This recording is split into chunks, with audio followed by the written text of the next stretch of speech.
Welcome to my latest case, The Curse of Blackmoor Manor. To start, choose Junior or Senior Detective. If you're new to adventure games or need some help, choose Gameplay Overview. Dear Ned, greetings from jolly old England. Although right now I'm not so sure about the jolly part.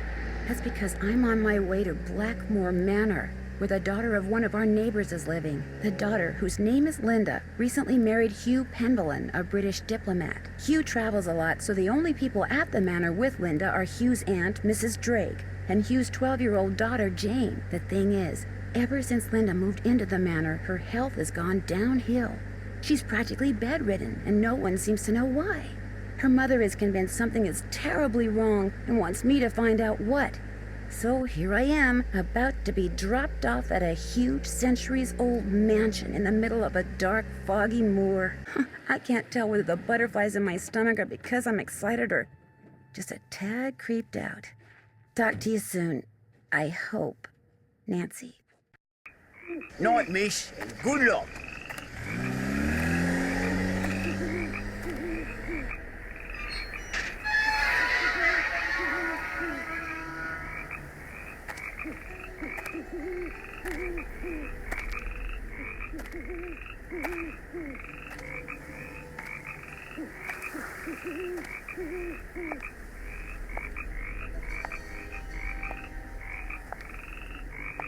Nancy.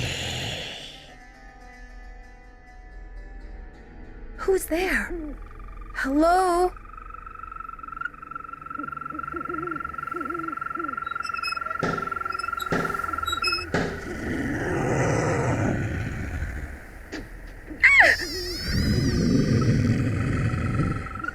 There's something out there! Where, child? Over there! I mean, something was out there. Come in.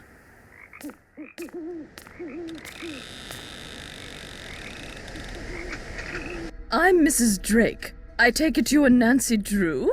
Yes, and I really did see something, Mrs. Drake. I heard something, too.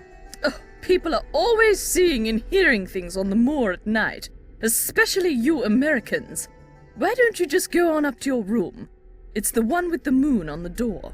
I'd like to see Linda, if I could. I'm afraid Linda is, not quite ready to meet with you just now.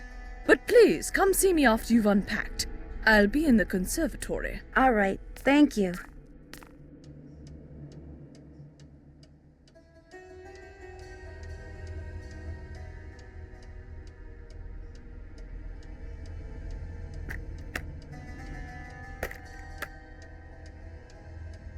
Wonder what goes there.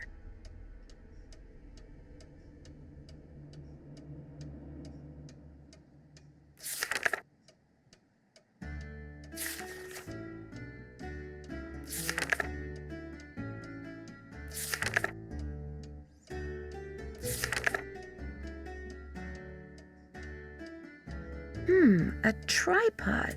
For a camera, maybe?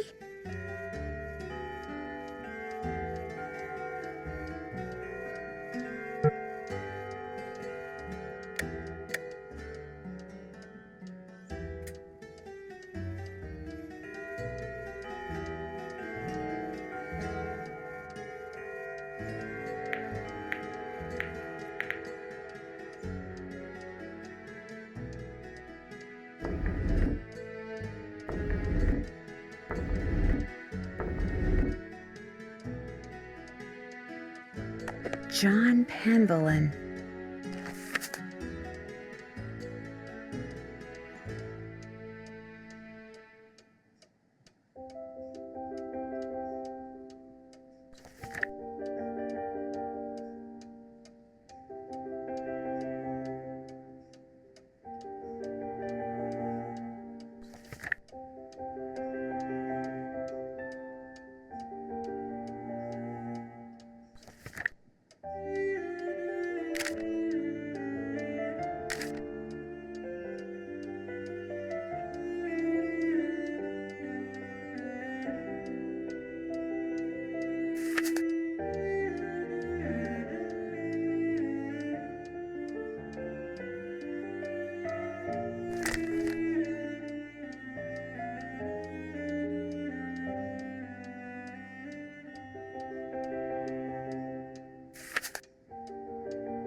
Oh, do I have to learn this? Yes, I'm afraid you do. If I do well, can we play a game? Yes, but only in French. Oh.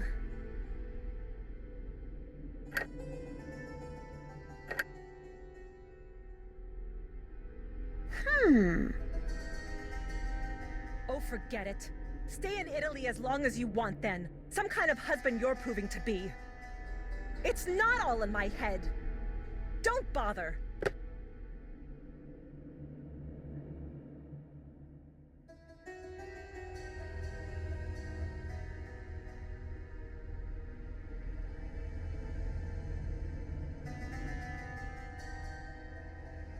I can't leave Blackmoor yet.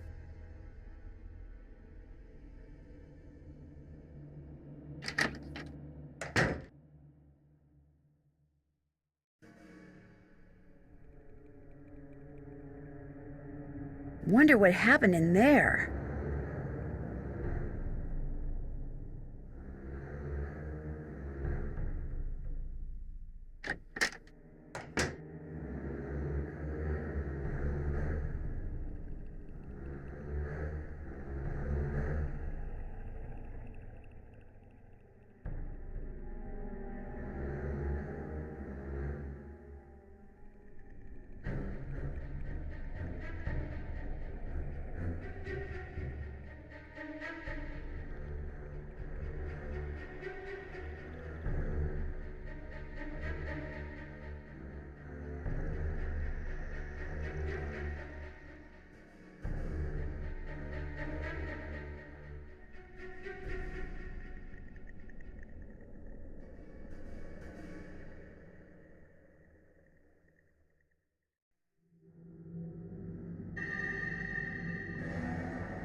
Looks like John Penvellyn may have developed some of the plants that are in here himself.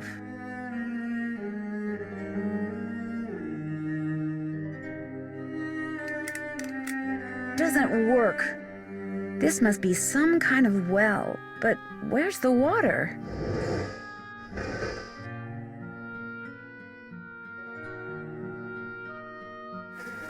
A carnivorous plant. Cool.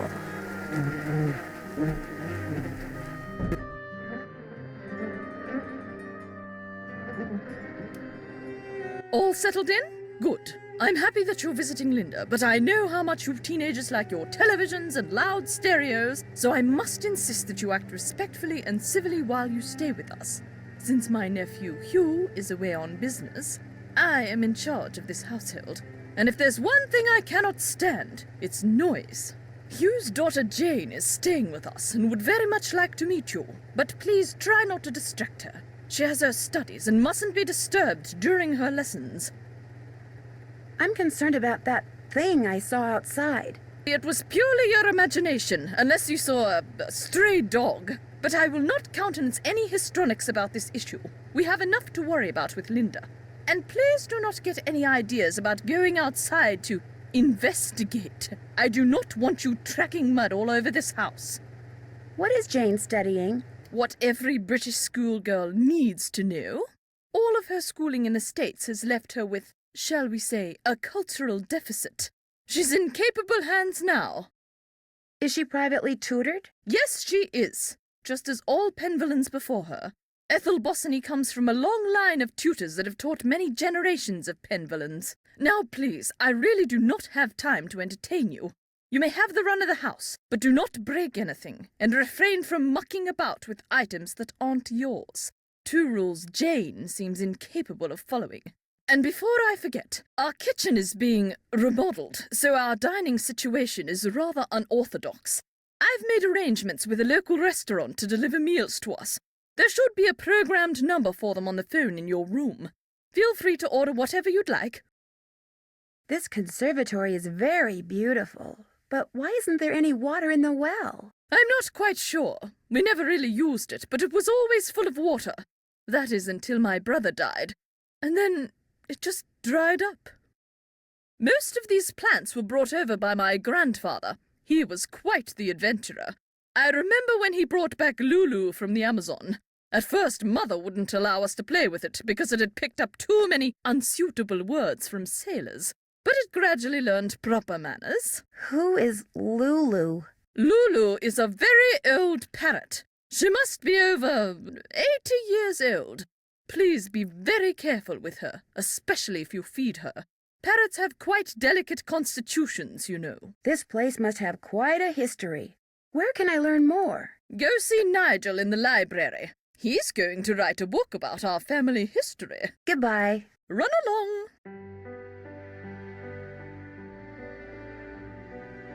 Do you have allergies, Mrs. Drake? Oh, yes. Hay fever. Although I'm not at all sure what's worse, my allergies or that medication. It makes me feel as if I'm about to float right out of my shoes.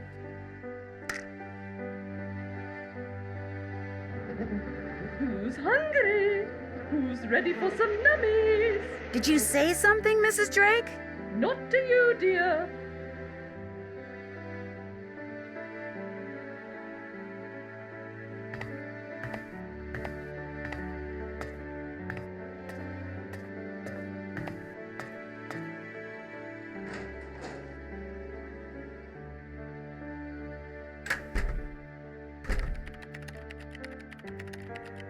Ah, yes. Are you here from the agency? It's about time. No, I'm Nancy Drew, a friend of Linda's. How do you do? I'm Nigel Mukherjee. I'm researching the Penvellyn family, and Mrs. Drake has graciously opened the library for me. Nothing much has been written about the Penvellyns. Until now. Sounds intriguing. It might have something to do with their scandalous history. Or perhaps it has something to do with the family treasure. Is that what you're going to write about? I'm quite curious about their progenitor, Randolph the Red. He was a brilliant soldier in the 15th century. As a reward for his exemplary military service, he was given the land that surrounds this castle as well as the castle itself. Some say the source of his military strength was a strange stone. Of course, that's all legend, but it makes you wonder, doesn't it? Are there any other interesting people in the Penvellyn family? There are several skeletons rattling about in the Penvellyn closet. Take, for example, Eleanor Penvellyn, tried and convicted of witchcraft in 1650, quite the height of the witch trials here in Essex. It was rumored that Cromwell arranged the conviction. But she wasn't actually a witch? Who knows? Lady Penvellyn was a rather vocal critic of Cromwell's policies and helped many of his enemies flee the country. Whether she actually was a practitioner of witchcraft is unknown, although many visitors to the manor during her tenure reported hearing strange, ghostly bells. Some even saw phantom hands floating about the manor, tolling their charmed chimes. You mentioned some kind of scandal with the Penvellyn family? Well, having a family member burned as a witch can hardly be considered a mark of pride, I dare say. And then there's the whole business with the Blackmoor beast. Blackmoor beast? It's a story that's been told for generations out here. During the 1600s, many of the villagers reported seeing a strange beast with red eyes and giant fangs prowling the moors. They asked the mistress of Blackmoor Manor, Eleanor Penvellyn, to put a bounty on the beast's head. But, oddly enough, she not only refused, she forbade anyone from hunting the creature. It was rumored that the beast was Eleanor's husband, whom she had cursed for finding out too much about the Penvellyn secret. When I was walking up to the house, I saw something with red eyes that called out to me. Really? How extraordinary. Are you sure it wasn't just jet lag? Positive, and I heard it make this kind of growling sound. Perhaps it was the cursed husband of Eleanor Penvellyn, prowling about the moors in search of lost Yanks. Very funny. Tell me about the Penvellyn family treasure. For centuries, the Penvellyns have been very secretive. Some believe they're protectors of a fabulous treasure, or of some dark secret. Who are all those paintings of in the Great Hall? Those are the Penvellyns who owned Blackmoor Manor at one time or another. I'll let you get back to your work. Tally-ho! Fascinating piece, isn't it? James Penvellyn sculpted it in 1591, although it appears that wand was added at a later date. He was quite a flamboyant figure and never married, but one day, a child appeared quite mysteriously in the castle, and he took her in as his own. That was Eleanor, and many of the townfolk believed her to be a changeling or fairy baby.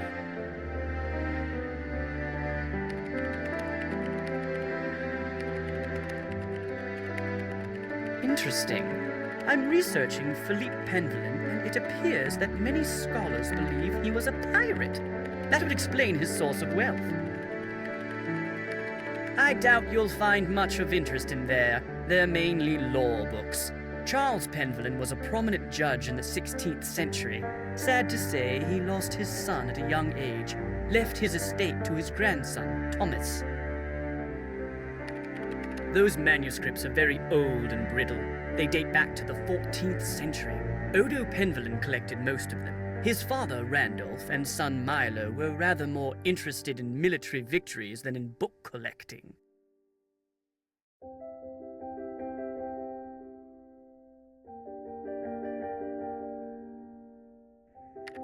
Those are mainly Penelope Penvellyn's collections of French novels. She was a patron to a raft of artists, and her salon was quite popular. She was quite the libertine, even kept her maiden name after her marriage.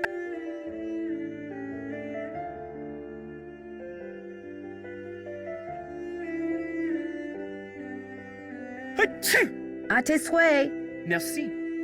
I couldn't quite track the provenance of that piece, but Philippe must have brought it back from the New World. He became quite wealthy as a merchant in the Americas and restored Blackmoor's original splendor after it had been abandoned for years. His daughter Penelope continued the renovation, commissioning the construction of this library by Roger Vizier, who built a similar one for the French general Jean Le Boeuf. Do you mind if I use this computer? No, not at all. But it's very old. Feel free to use mine if I'm not here. Who's Alan? Alan Penvellyn was a noted researcher in computers and languages. Jane let me into his computer, but there was nothing much of interest on it. What's the password? I'm not sure.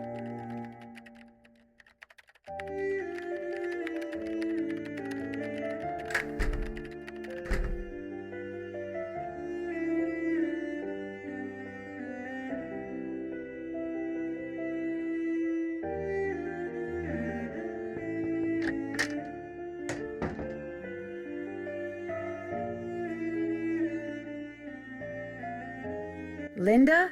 Hi, it's me, Nancy Drew. Nancy Drew, our friendly neighborhood detective. Well, welcome to Blackmoor Manor.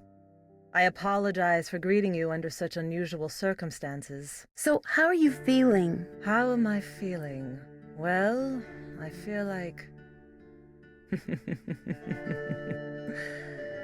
I feel like something really strange is happening. Could you be more specific? Could I be more specific?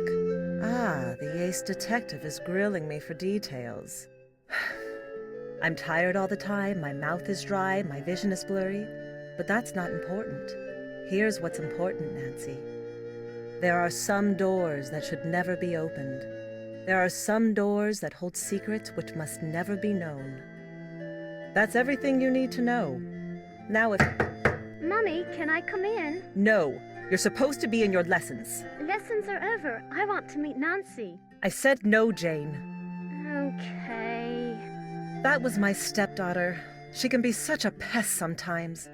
Anyway, I understand you feel an obligation to my mother, but trust me, there's nothing you can do. You're welcome to stay, but I strongly recommend that you go home as soon as possible. Please, Linda, just tell me what's wrong. Linda? Okay, I'll let you rest, but I'll be back. I'm here for you if you need me.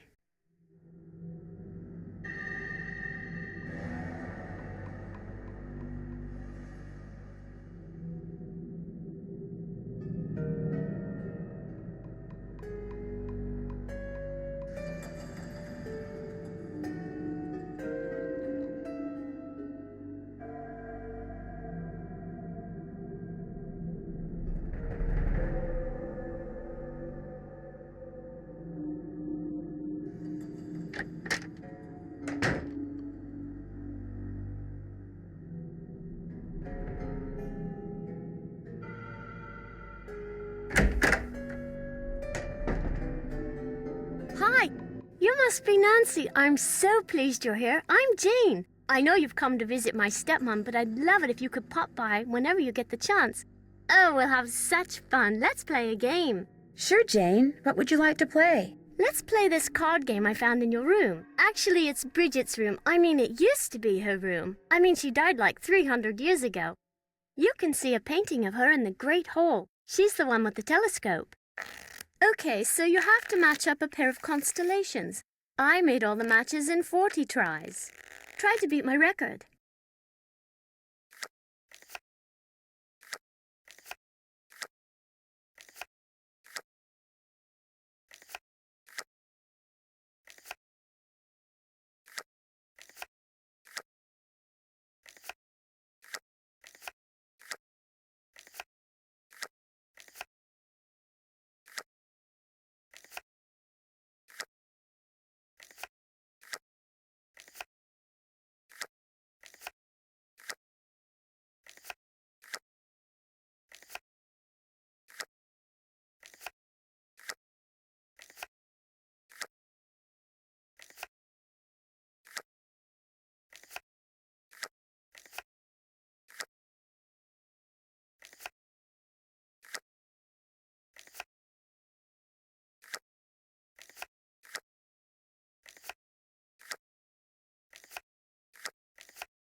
You beat my score! Felicitations! That was fun, but I'd like to ask you some questions. Sure, what do you want to know? About Mummy? I mean, Linda. I do hope you'll help. She's been a bit out of sorts lately. When did she start getting sick? I was playing in Mummy's room when she wasn't there, and when I looked up, there was a lady, all dressed in black, putting something on Mummy's nightstand. The woman left something? The lady put a note on Mummy's nightstand, but I didn't read it. That's when Mummy started feeling poorly. I don't want to think about that. Let's play a game. It will cheer me up. Not right now, but maybe later. You can come in any time you want, even if I'm not here. I've got some really smashing things. I'm so happy you've come, Nancy. I hope you can make Mummy feel better.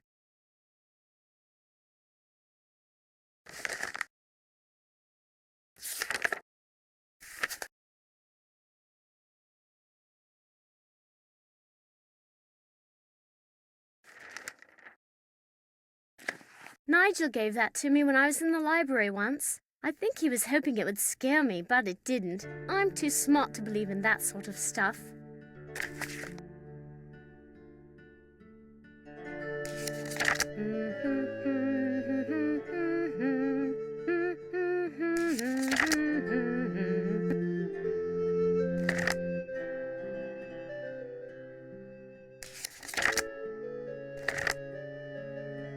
This phone number just might come in handy.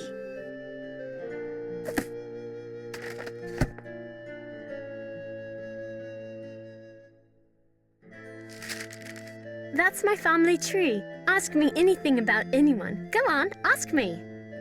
Tell me about Randolph. Randolph the Red, so named for his bright red hair, was considered a hero at the Battle of Poitiers. For his heroism, King Edward III awarded him with the lands in the region called Penvellyn. That's how we got our name. Odo, that's an odd name. Yeah, he isn't very exciting, really. Like farming and cows. His son Milo is much more interesting. What about Milo? Milo inherited not only his grandfather's red hair, but his military prowess. Milo was instrumental in the siege of Caen and was awarded even more lands by Henry V. And Hugo? He had a lot of kids, and his dates were 1401 to 1466. Tell me about Albert. He was very mysterious, and the people of Blackmoor were afraid of him because he knew all these scientific things. No one knows much about him, though. Tell me about Edmund. He was into cows. He did a lot of breeding of cows and sheep and got some kind of award from the king. Who was Charles? Charles was a famous judge and wrote very important books on law. But his boy, Garrett, drowned while he was really young. Who was Gillian? She married the Duke of Ballingsford, but she stayed at Blackmoor to raise her son Thomas, who inherited the estate when his grandfather Charles died. Tell me about Thomas. He was Charles's grandson and wrote a lot of poetry. He also had 3 wives, Catherine, Anne, and Mary, but not like at the same time. They died and he just remarried. Who's James? He never married, but one day, when he was very old, a baby was found at the doorstep to the manor. He took her in and raised her as his own. That was Eleanor. What can you tell me about Eleanor? Just that she was burned as a witch, but it wasn't true, and her father, James, died when he saw her die, and then the family fled to France. I don't want to talk about this. Who was Edward? He lived in France with his father, Le Comte de Roquefort. He was very interested in languages and translated books from Greek and Latin. Tell me about Corbin. I don't know. He doesn't have a coat of arms in the Great Hall because he didn't live here. Wasn't even a British subject, that's all I know. And Philippe? He made a fortune in the New World and bought back most of the lands that were confiscated by Cromwell. Who's Penelope? I don't know much about her except that she was very loved by practically everyone in England, and there were 1 million poems written about her. If I have a boyfriend, I'd never let him write a poem about me. Blech. Tell me about Martha. She was completely daft. She'd wear really bizarre outfits, and she was one of the first women to ride on a steam train. Tell me about Brigitte, the one born in 1759. She never married and was bonkers for astronomy.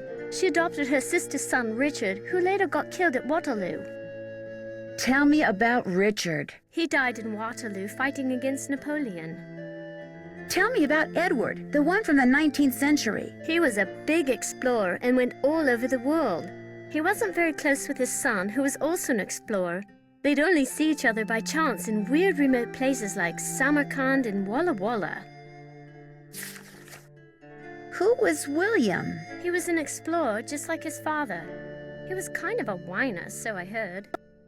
Who was John, the one who was born in 1873? He was this huge naturalist and did a lot of exploration in the Amazon. I think there's a plant named after him. Or maybe a monkey, I forget. Who was Malachi? He was a doctor of medicine and did a lot of research on icky skin diseases. Happily, I'm blessed with perfect skin. Who was Alan? He was my grandfather, but I didn't know him because he died when I was little. I guess he was nice.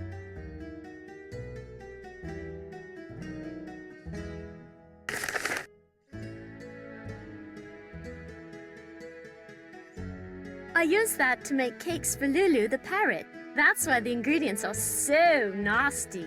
Like I would eat mealworms. Aren't you glad we don't have to use that thing to cook our food? I saw the kitchen. What happened to it?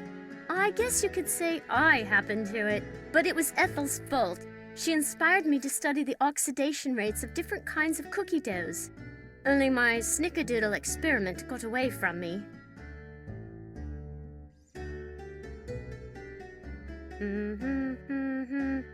Who's this? That's my mum, my real mum. She's an opera singer. It's not like she's famous or anything, but she does live in Paris. What is this book? Don't know really. Ethel gave it to me. She said it belonged to my grandfather. Do you think Brady Armstrong is cute?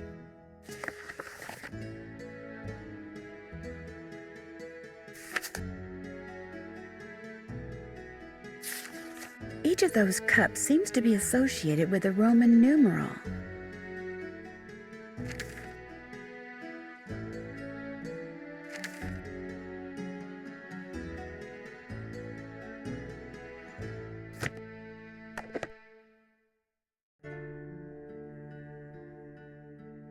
That was written by Charles Penvellyn way back in like the 1500s. When I read it, it seemed really familiar, you know?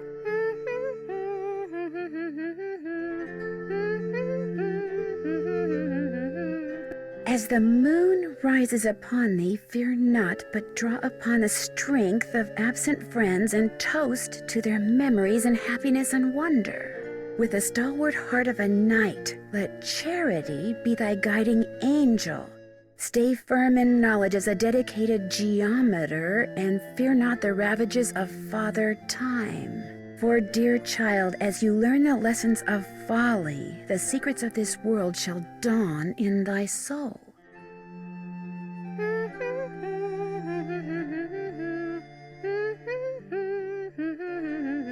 I totally love that show. Isn't Brady Armstrong so dreamy? Total hottie. Looks like you're learning some interesting stuff. Bet you wouldn't say that if you were the one who had to learn it.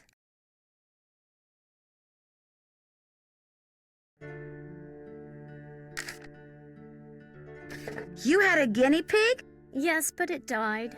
When? I don't know. I'd really rather not think about it, all right?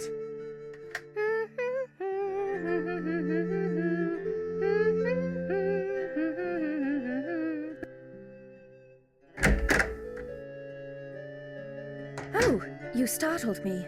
You must be Nancy. I'm Jane's tutor, Ethel. How do you do? Jane is very excited you're visiting. You're all she's talked about for the past week.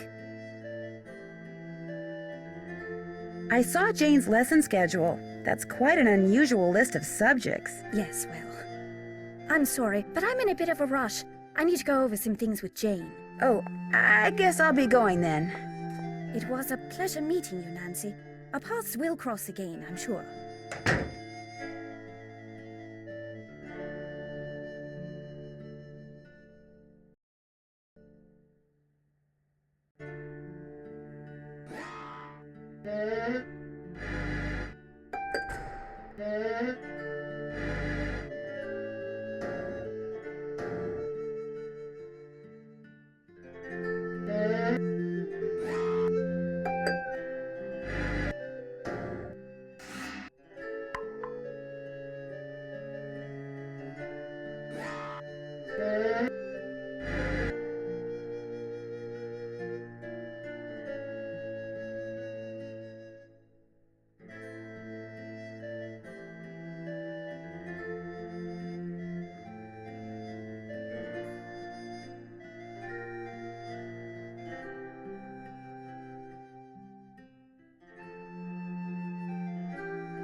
There goes my cell phone. Hello? Hi, Nancy. It's Mrs. Petroff. How is everything? Have you seen Linda yet? Literally speaking, no, but I did talk to her. Not that she told me anything. I'm just about at my wit's end. I've never known her to act like this. The last doctor that examined her said that aside from a little dry skin, which is not unusual for her, she was perfectly fine. Why is she hiding behind that curtain? I have no idea. When I was out there last week, I got fed up and pulled the curtain back. She threw a fit, but otherwise she looked absolutely normal.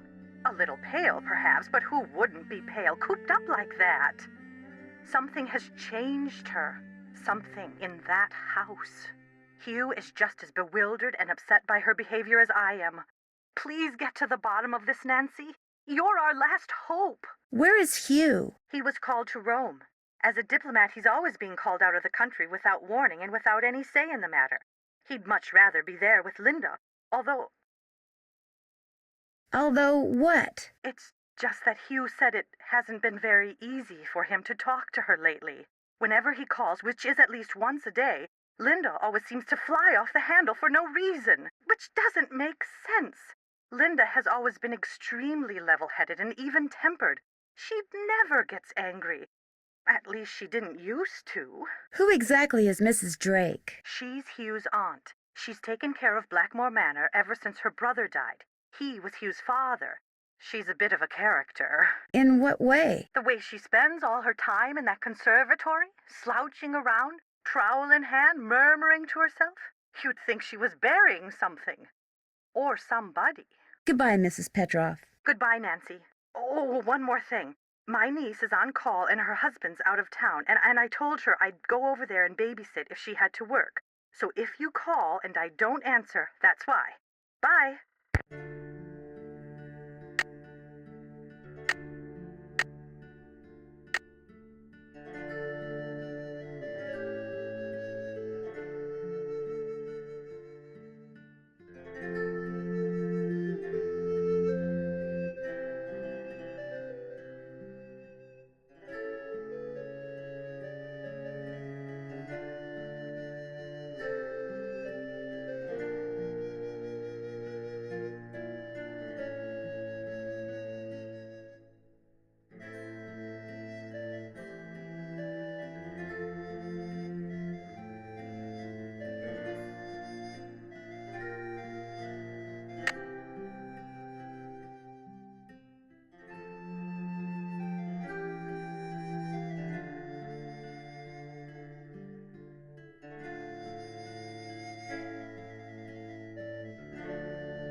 Hugh Penvellyn here. Hello, Mr. Penvellyn. This is Nancy Drew. I'm the one who's visiting Linda. You know, from the United States, across the pond.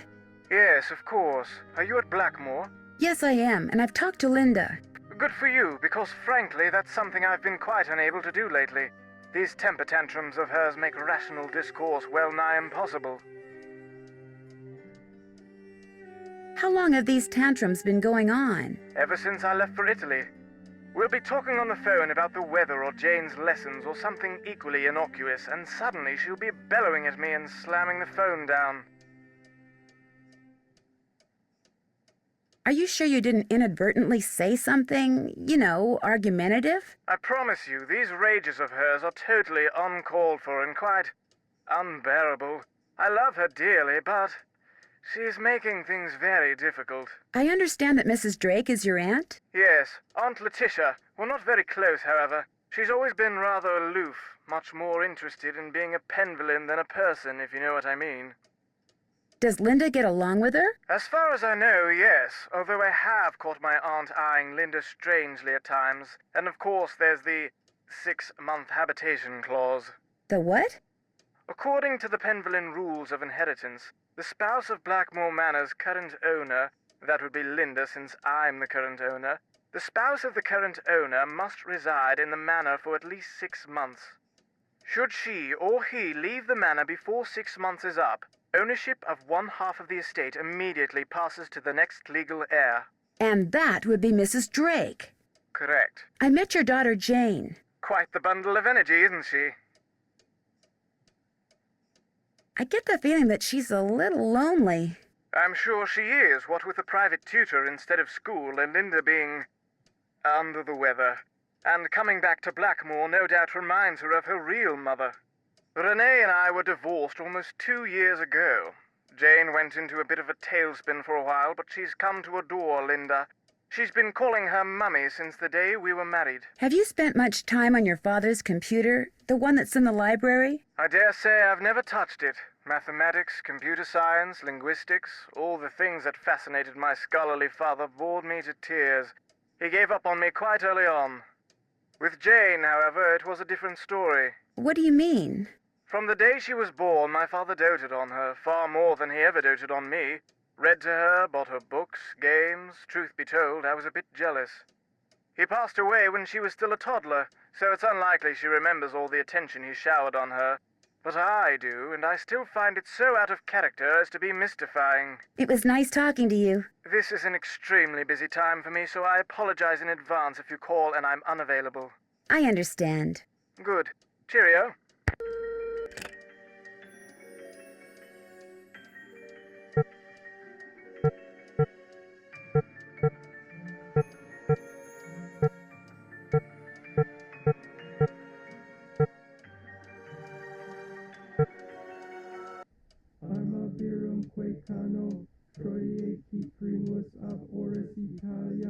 What is that?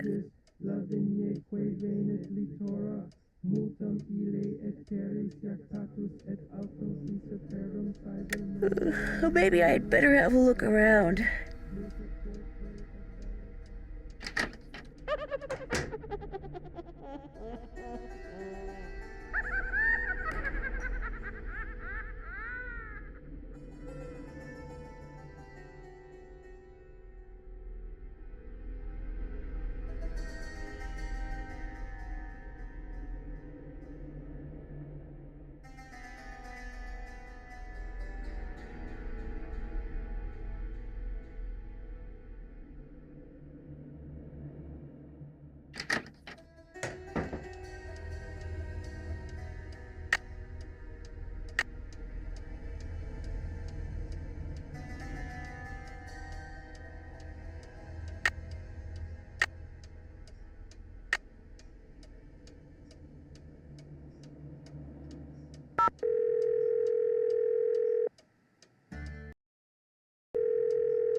Hello? Hi, Ned. Hey, Nancy.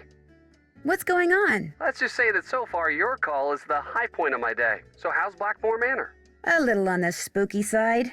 How's Mrs. Petrov's daughter? A little on the spooky side. Which means? It's just very strange. She stays in bed hiding behind this curtain all day. Do you have any idea what the deal is?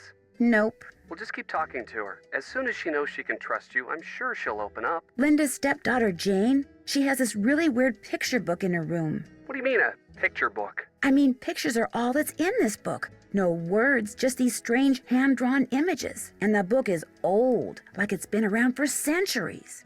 Drawings, huh? Maybe it's some kind of an ancient instruction manual. You know, for people who didn't know how to read. Could be. When I asked her about it, Jane said her grandfather gave it to her. And then... And then what?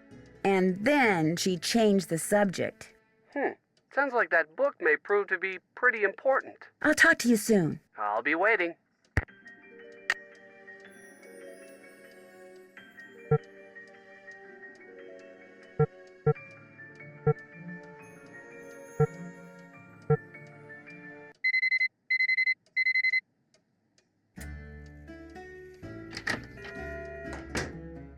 What's that? Again. He was Randolph's grandson and the first initiate.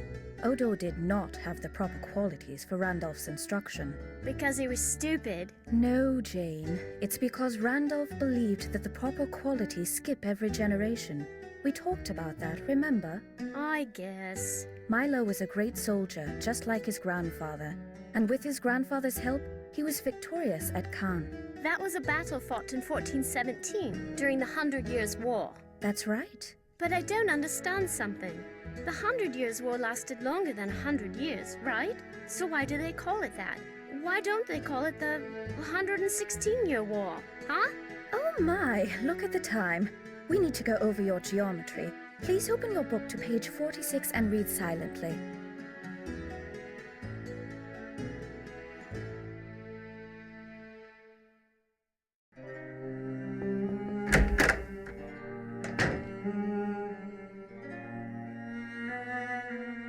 I'm sorry to bother you again, but Jane told me about the lady in black.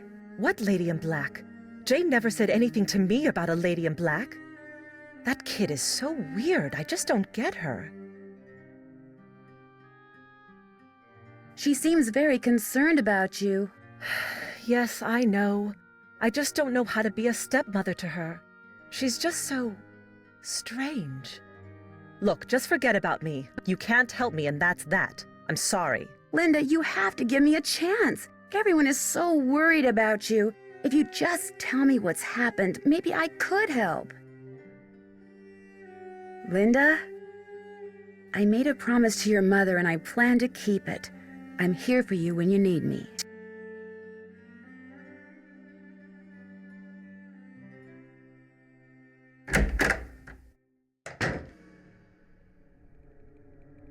This must be Mrs. Drake's room.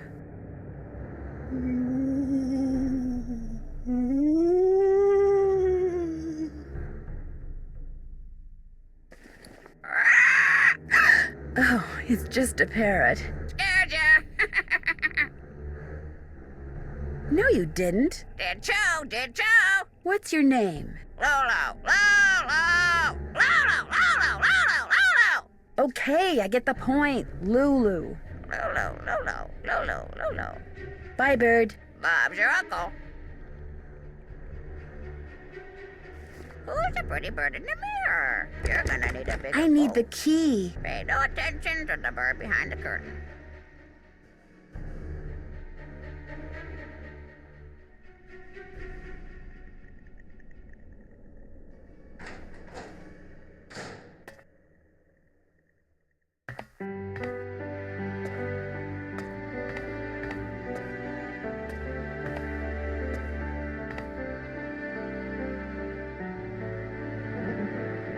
Yes?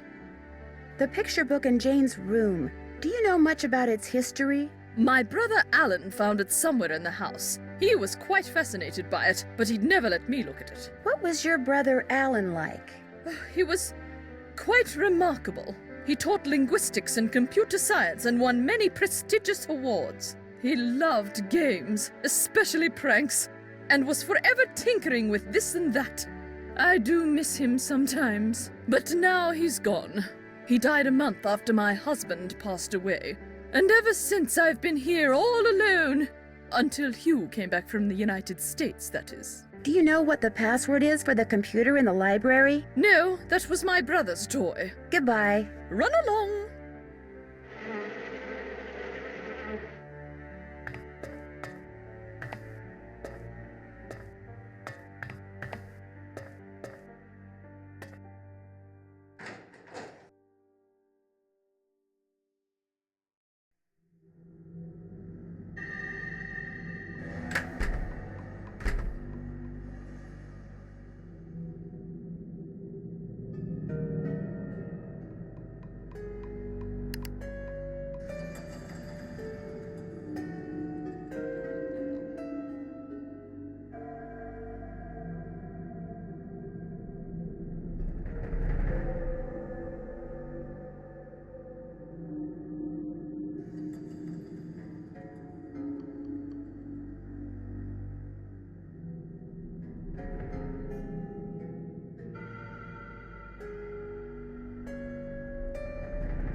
This is not a good time.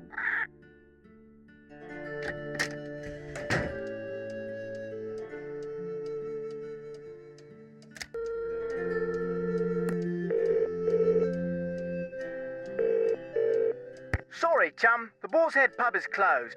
Ring us back after 8 come day's dawning.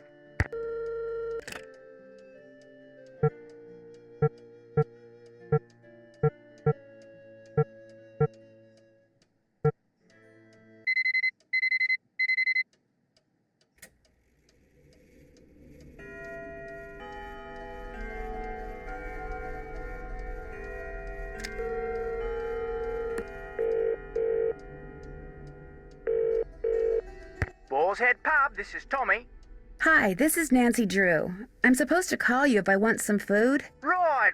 Nancy Drew, out at the old Blackmoor Manor, are you? You must be Hank Marvin up there. Pity about your kitchen, but we'll fix you up for some Becks and posh. Just tell me what you'd like. Okay. What do you have? We've got some loop-de-loop, bangers and mash, a real fine pinky and perky, and a delicious dog's eye, me fork and knife, just rubber-ducked. Hello? Could you repeat that? Sure, we've got some loop-de-loop, bangers and mash, pinky and perky, and a dog's eye, and they're all Robin Hood. I'd like some pinky and perky, please. Good choice. Uncle Fred and Johnny Rudder? Okay. All right then, we'll come round and leave it at your Rory. Oh, and we've got no hot potato about, so it may take a bit, but we'll have it up to you in no time. Fish and taters.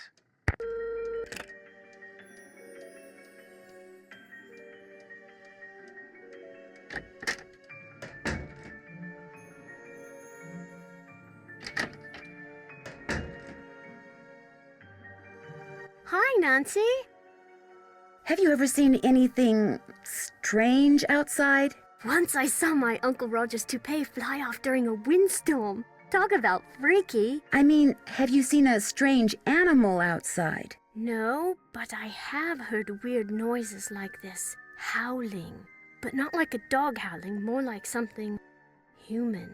I don't want to think about that. It's scary enough having to live in this gloomy place. Do you think there's a treasure hidden around here? I highly doubt it. I mean, if there were, wouldn't someone have already found it? When I asked Ethel about it, she said that it's the Penvellyn name and heritage that should be treasured. Blech. Do you know what the password is for the computer in the library? Yes, but I won't tell. Not unless you beat me at Skull and Bones. My friend Hulga bought this for me.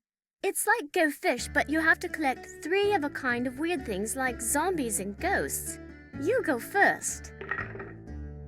Do you have any bones? Here you go. Do you have any bats? Dig. Do you have any zombies? All yours. Your witches, please? All yours. Tombstones? Go dig. Do you have any coffins? Go dig. Do you have any zombies? Afraid not. Do you have any haunted houses? Nada. Your witches, please? Afraid not. Do you have any ghosts? Here you go. Do you have any bats? Here you go. I got a match. Do you have any bones? Dig. Your witches, please? Sorry. Do you have any coffins? Nada. Do you have any skulls? Get out your shovel. Do you have any tombstones? Here you go. Do you have any haunted houses? Go dig. Do you have any zombies? Afraid not. Do you have any bones? Sorry. I got a match. Would you happen to have any ghosts? All yours. You got a match. Good for you. Do you have any skulls? You're going to have to go dig. A match? You're doing great. Do you have any tombstones? Sorry. That's a match. Do you have any spiders? You're going to have to go dig. A match? You're doing great. Do you have any coffins? Here you go. I got a match. Do you have any tombstones? Dig. I got a match. Do you have any spiders? All yours. Do you have any skulls? Sorry. A match? You're doing great. Do you have any spiders? I win. You won. Good job. Okay, the password for my grandfather's computer is on his coat of arms, plain as day. The lady in black you saw in Linda's room, did she look like anyone you know? Like I said before, I couldn't really see her face, but she was kind of dressed like the lady in the Great Hall. Which lady? Eleanor. I know it sounds weird, that's why I didn't want to tell anyone. It's too creepy. Sometimes I wonder if I just dreamed it all up. Mrs. Drake is always saying I have a rampant imagination. Have you ever heard anything strange at night that sounds like chanting? No. I should get going. Come back soon.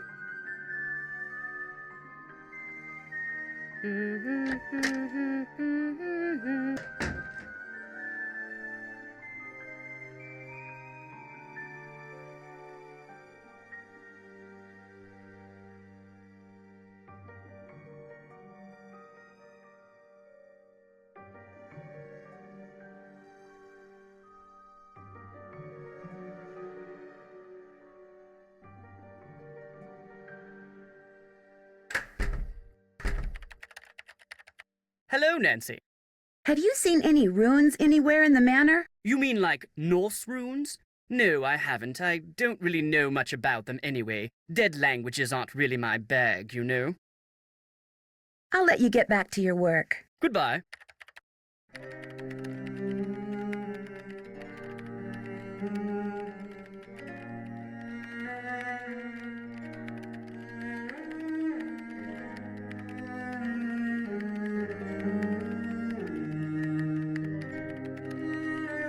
Welcome, my adventurous friend. Don't tell my sister, but there are ghosts in Blackmoor Manor. 13 of them to be exact. The problem is they're very shy, so they only come out when it's very late at night, usually just after midnight, and even then they only show up in quiet places, like the Great Hall, and the hallways and the conservatory. What's worse, they'll only come out for a very short period of time. But if you can find and touch all 13 ghosts in the time you're allotted, come back here and I'll give you a prize, one which I guarantee you'll enjoy. So who's ready to go on a ghost hunt? Oh dear, my watch tells me that the ghosts are not likely to show up right now. Come back between midnight and 4 a.m. Farewell till then.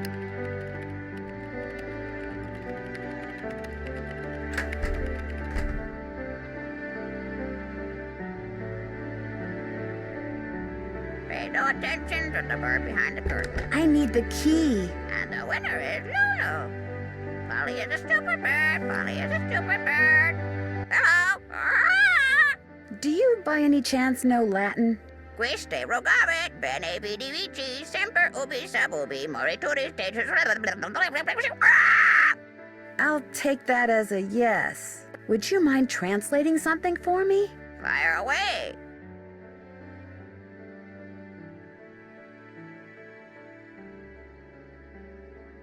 Pergamentum exit. Garbage out. Bye, bird. Ale, bye-bye.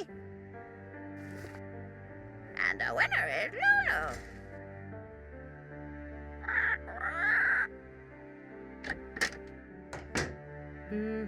Hi, Nancy. Have you played that game on the computer in the library about the 13 ghosts? Why do you want to play some dumb old computer game when you can play a game with me? No, I've never played it. I should get going. Come back soon.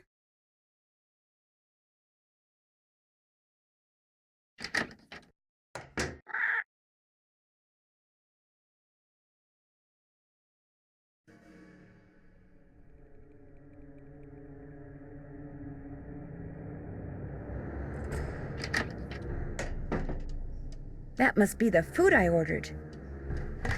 Looks like Pinky and Perky is turkey. I knew that.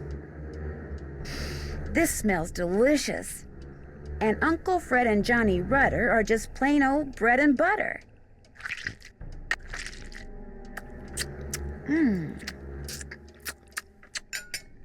That was really good.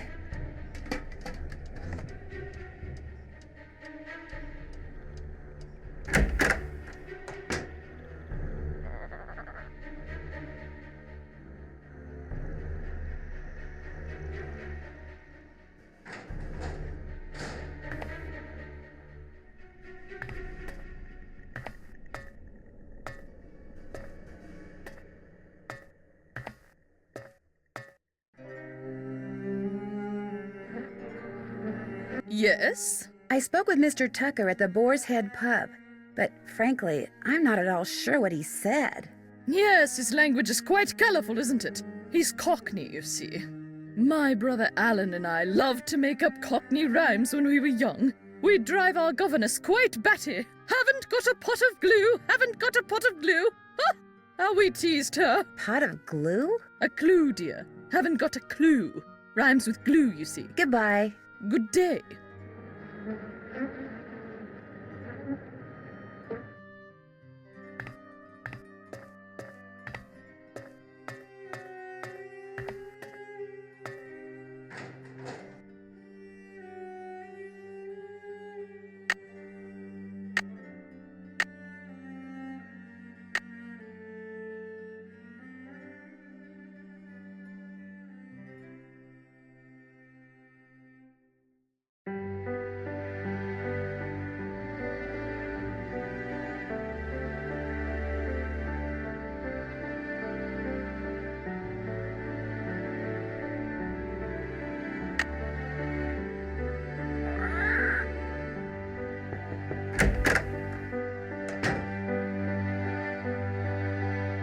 Hi, Linda. Nancy? I can't believe you're still here. I thought for sure that... Maybe you can help me. What did the lady in black leave for you on your nightstand? All I know is I've awakened something in this house. Something that refuses to rest. Refuses to rest?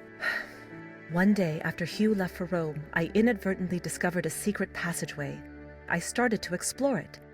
And pretty soon I found this really old-looking message etched into the wall. When I read it, I realized it was some kind of ancient curse. I tried to laugh it off, but it was kind of unnerving. So I went back to my room and found a note on my nightstand. And on it was written the exact same curse. That very night, I started to feel strange. The curse has been coming true ever since. Did anyone see you go into the passageway? No, no one. You see, I'd been warned not to go poking around. By Hugh, Mrs. Drake, Ethel. They all said the manor is old and dangerously decayed, so I made sure no one was watching. And even if someone did see me in the passageway, I went directly to my room afterwards. How could someone write down the exact same curse and get it into my room before I came back? No, something else did this. Something not human. Where is the secret passageway? I can't tell you that. I've already caused my own doom. I won't do the same to you. Can you tell me what this curse said? I burned it as soon as I read it. I don't know why I bothered telling you this. You can't do anything for me. I should have listened, but I didn't, and now what's done is done. How well do you get along with Jane? I've been giving it the old college try, believe me. But she can just be so strange sometimes. How so? She'll just do the oddest things. Like one night just after Hugh left, she came into my room and insisted I read a book to her. Maybe she was just trying to cheer you up. The book was on monsters, vampires and werewolves and witches. I mean, what kind of little girl reads books like that? She fits right into this house, that's for sure. I'll see you soon. Please.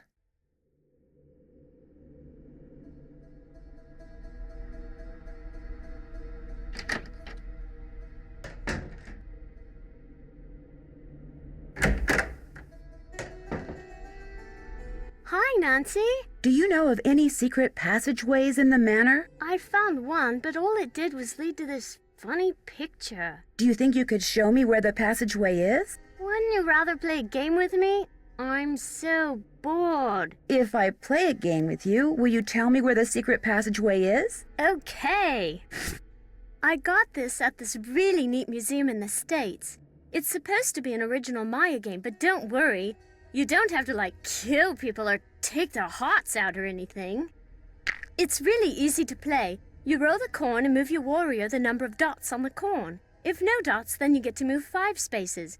You get 2 turns, but you can pass on your second turn. You just keep on going down this track, and you can capture my person if you land on him. Whoever gets all the warriors wins. I'll be blue. Here we go.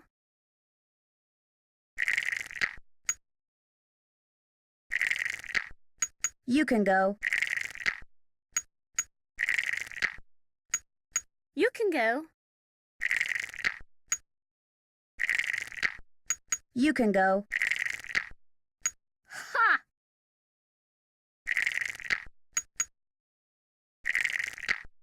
You can go. Pass. I pass.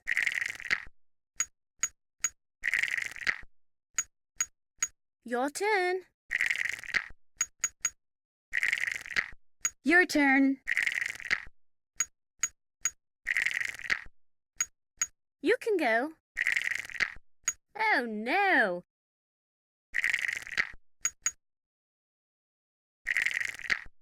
You can go. Pass. I pass. Pass. You can go. Pass.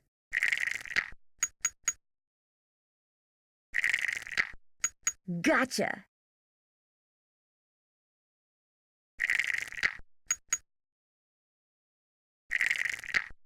Your turn. Pass.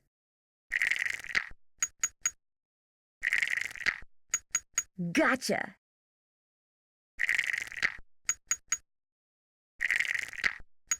You can go. Pass. Your turn. Pass. Your turn. Pass. Gotcha.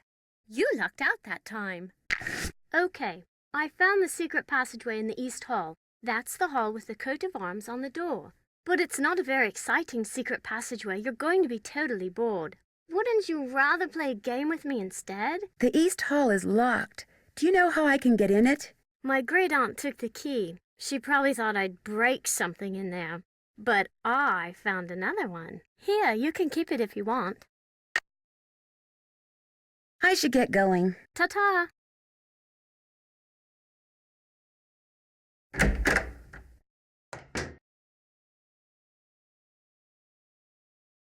Polly is a stupid bird. Polly is a stupid bird.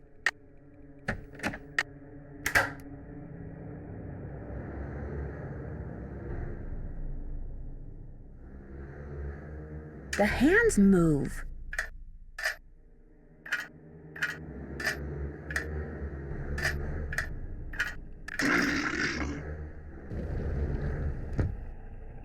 If I want to look around in there, I'm going to need a flashlight. Who's the pretty bird in the mirror? Pay no attention to the bird behind the curtain. Top of the morning to you, matey. Bye, bird. Don't leave me. I love you.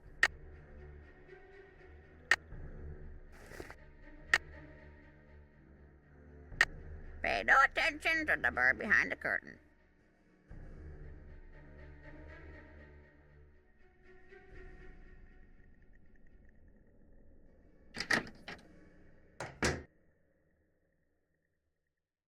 So, did you find what you were looking for in that secret passageway? Let's just say you live in a very interesting house. I don't want to hear. It's so scary to think people can be looking about behind these walls. But you shouldn't tell anyone about them either. If you do, they'll probably close them off and say they're too dangerous. Do you have a flashlight? A flashlight? Oh, Nancy, flashlight is an American term. In the UK, we call it a torch. I don't have one, but I do have a whole bunch of glow sticks. If you want one, you have to play a game with me. That's the rule. This is a game I bought in Arizona. You have to make as many matches as possible. On your mark, get set, go!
Great score! Here's your glow stick. If this one goes out, I'll let you play for another one. I should get going. Ta-ta!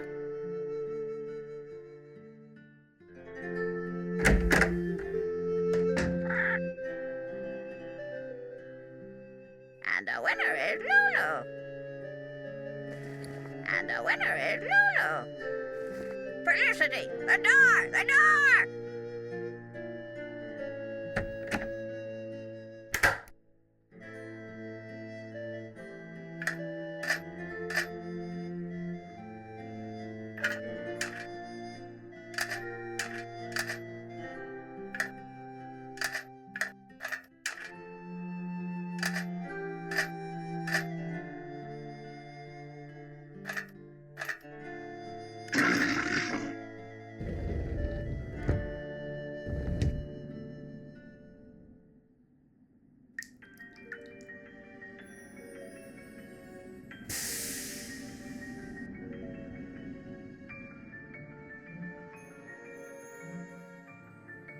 That doesn't look like a curse.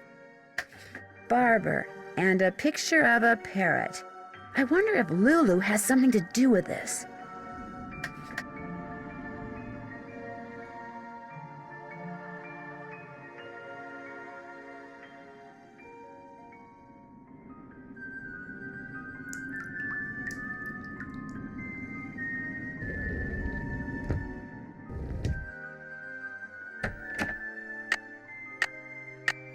Felicity, the door! The door! The time has come for... Uh-oh, not good. Stay away! Stay away! Lulu, it's me. You don't have to be scared. Behind you! Don't look! Don't look! You're just playing a joke on me, aren't you? Don't look! Don't look! I'm not falling for that. There's nothing there, Lulu. Nothing there. Fooled ya. Does the word barber mean anything to you? What's the magic word? I have no idea. Lulu, what magic word? Magic word, magic word, magic word. A deal's a deal. The word annoying comes to mind. Ding! Sorry, that is incorrect. Magic word, magic word, magic word. A deal's a deal. Okay. I guess I'll go try to figure out what the magic word is. Cheerio. Polly is a stupid bird. Polly is a stupid bird.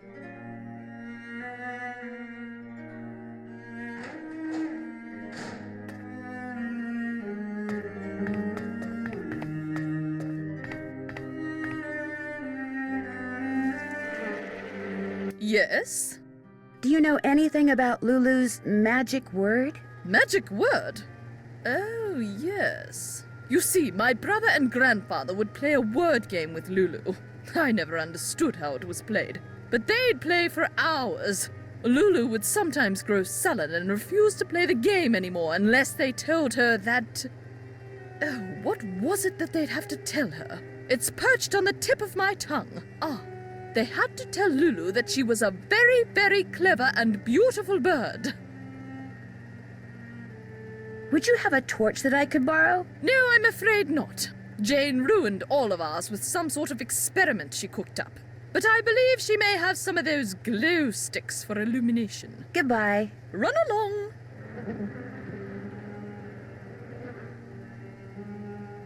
A spot of fish fertilizer. That's what you need.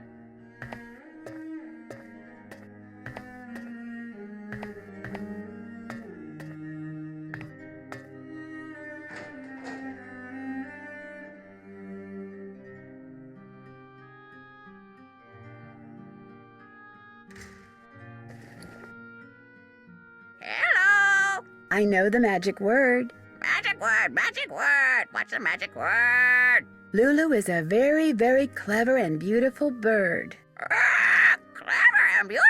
How true, clever and beautiful. Easy, Lulu. You're hurting my ears. So, what's your word? Barber. Please, Fleet. Bye, bird.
It looks like the rest of this grid is on the other side of the wall.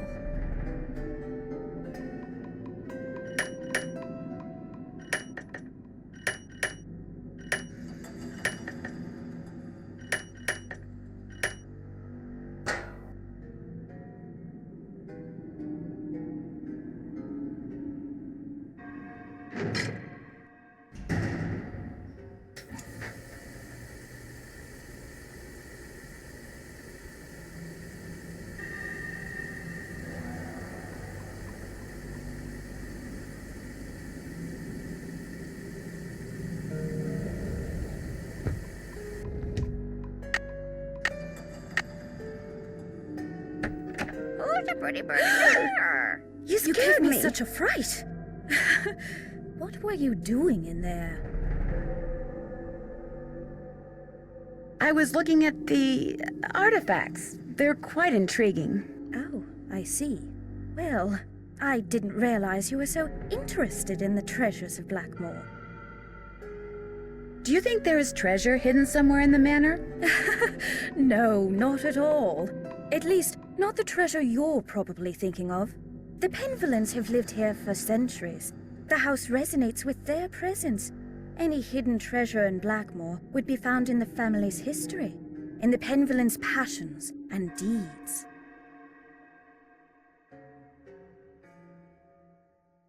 What you're teaching Jane looks pretty rigorous, but interesting. I believe young people need to have a well-rounded education and learn what every other Penvellyn should know. Have you seen the book in Jane's room called the Mutus Liber? Yes, the silent book. It's quite fascinating and very old. Jane's grandfather left it with me to give to her. It almost seems as if it's telling some kind of story. Yes, but a long-lost story whose meaning will probably never be understood. Have you ever heard the legend about the Beast of Blackmoor? Of course, everyone who grows up in these parts knows it. But it's just a myth, one that unfortunately proved to be quite damaging to the Penvellyns. Damaging to the Penvellyn's? Well, yes. Eleanor Penvellyn was executed because the villagers believed that she had created the beast. Things cannot get much more damaging than that.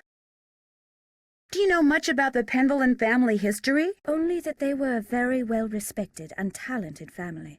Many of my ancestors were tutors of some of the Penvellyns, and I feel very honored to continue that tradition. Well, I won't keep you any longer. Goodbye, Nancy. Felicity! The door! The door! Pay no attention to the bird behind the curtain.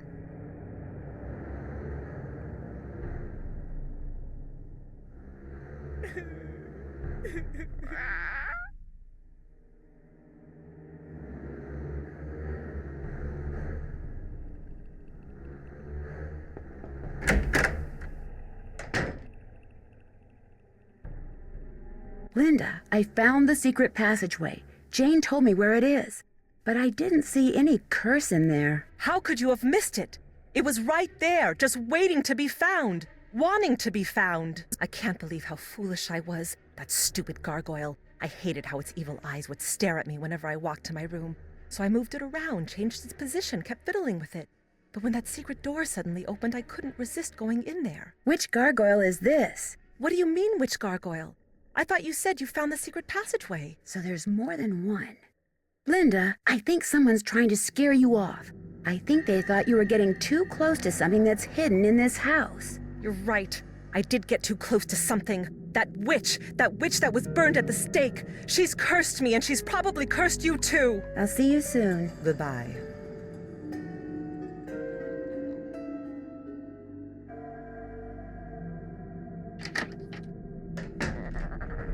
I'll bet that's the gargoyle Linda was talking about. And it looks just like the one in that painting I saw. There's got to be an easier way to figure this out.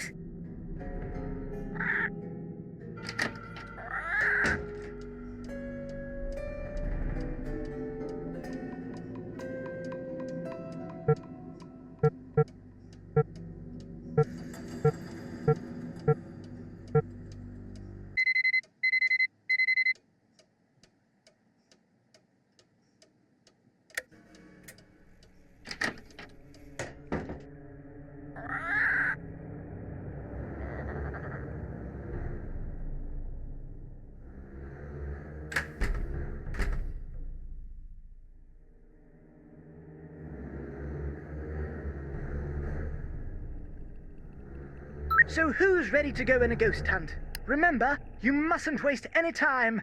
Our little chums won't stay visible for long. So, on your mark, get set, go!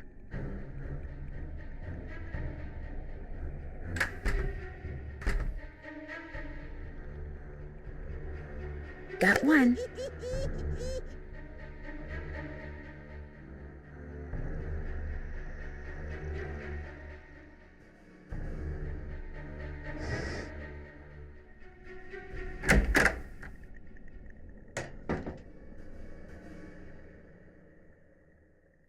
Three down, 10 to go.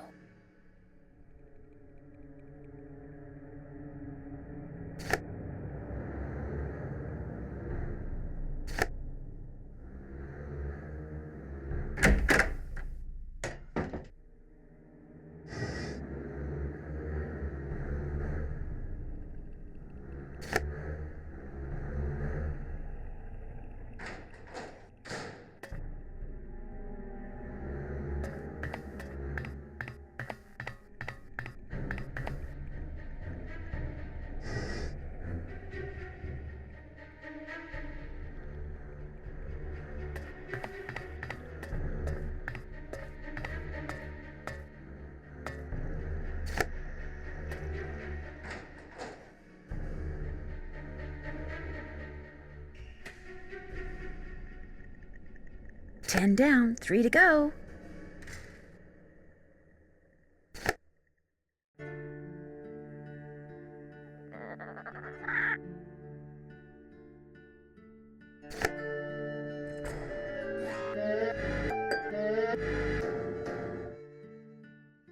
There, ghost number 13.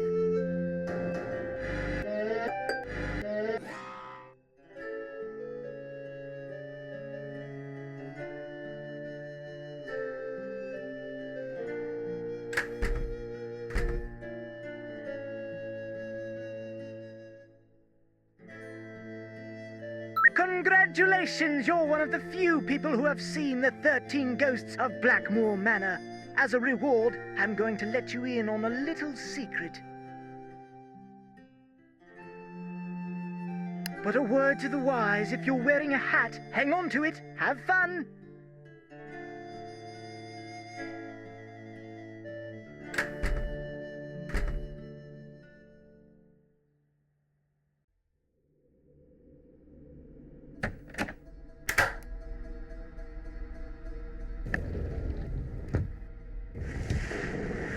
Whee!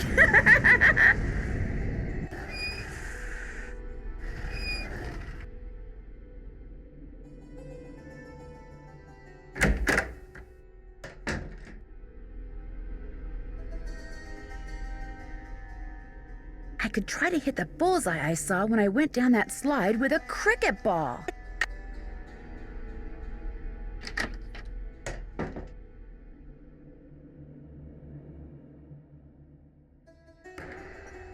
Who's the pretty bird in the mirror?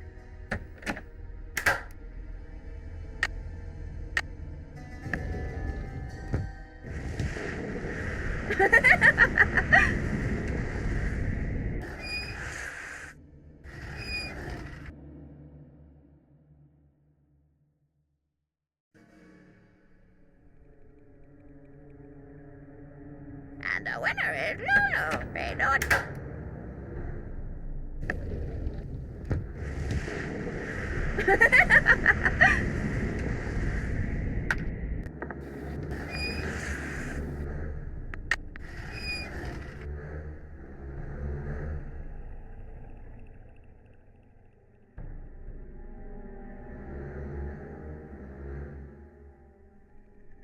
Felicity! The door! The door!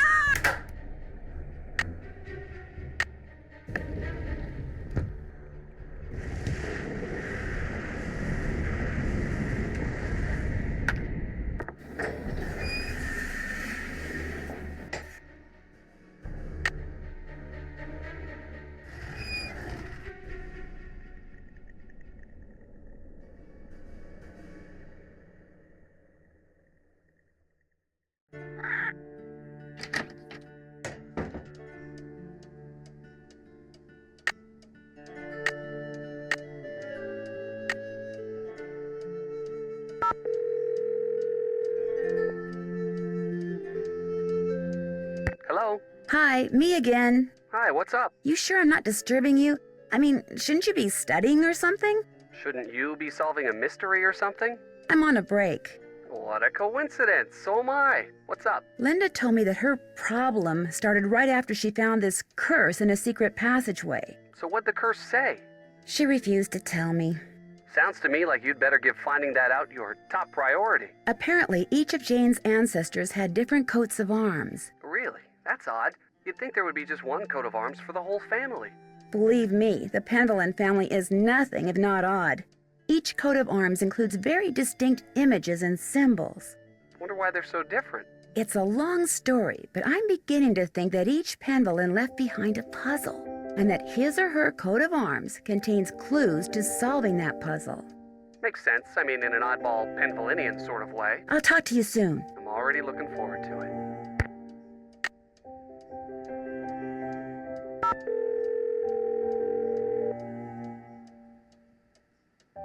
Hello? Hello, Mrs. Petroff. It's Nancy Drew. What's happened? How's Linda? She's fine. I mean, she's no worse, at least as far as I can tell. That's good news, I suppose. What can I do for you? Did Linda say anything to you about finding a secret passageway? No. Linda told you she found a secret passageway?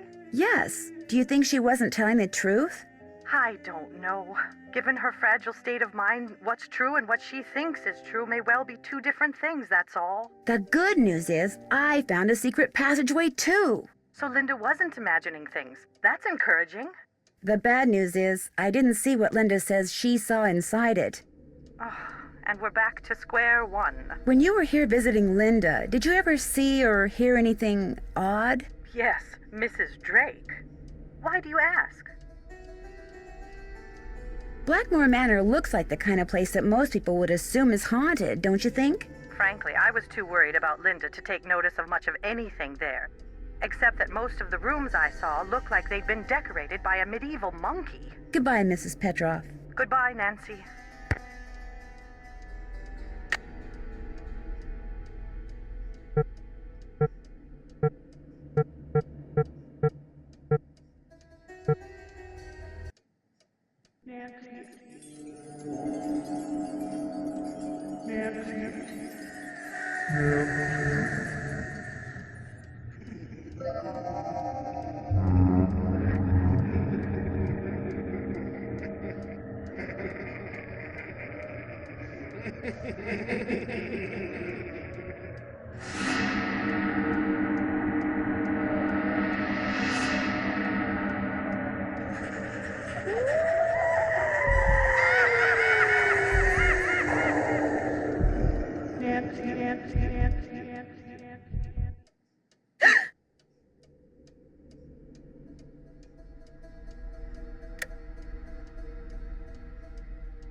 Filius, filii, filio, filium, filio. Filius, filii, filio, filium, filio. Filii, filiorum, filiis, filios, filiis. Filii, filiorum, filiis, filiis.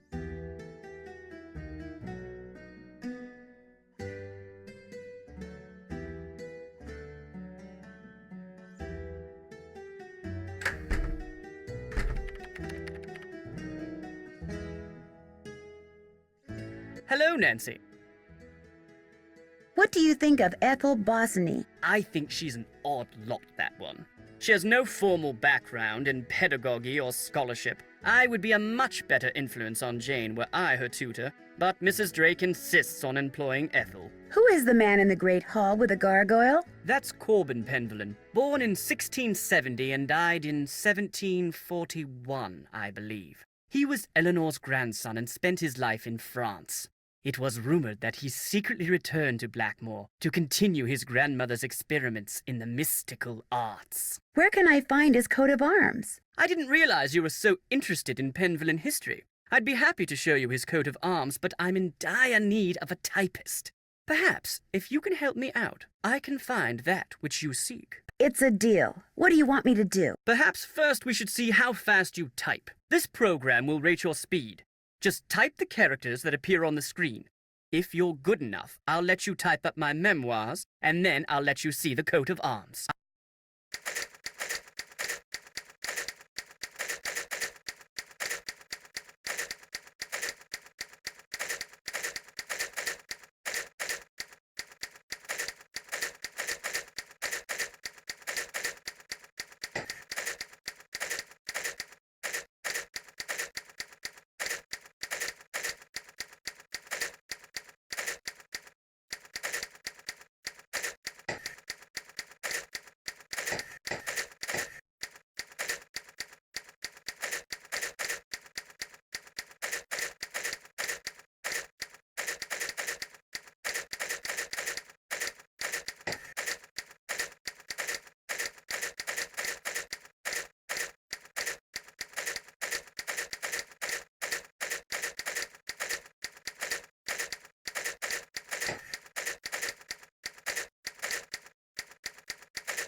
Excellent score! Now, here's what I'd like you to type up. These are my memoirs. I think you'll find them quite interesting.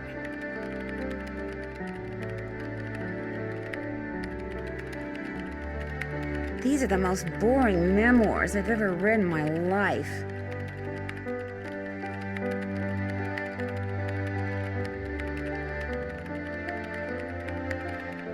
Phew. Done. Finally. I feel like I've been typing forever. Nigel!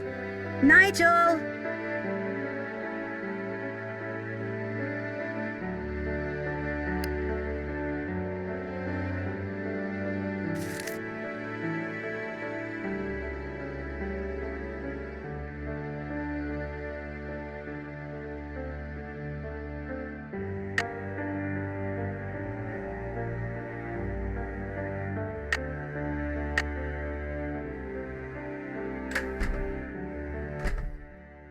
No key without toil, no fire without oil. No key without toil, no fire without oil.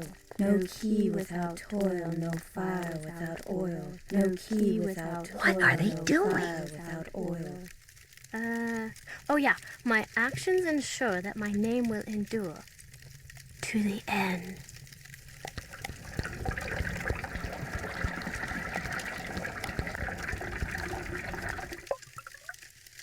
Penvellyn. That was a little creepy. I did it perfect that time, didn't I? Well, almost perfect. You did very well. But remember, this must remain a secret. Do not discuss it with anyone. Yes, Ethel. And don't forget, you have a maths exam tomorrow. Yes, Ethel. And be sure to brush your teeth. Yes, Ethel. Good night.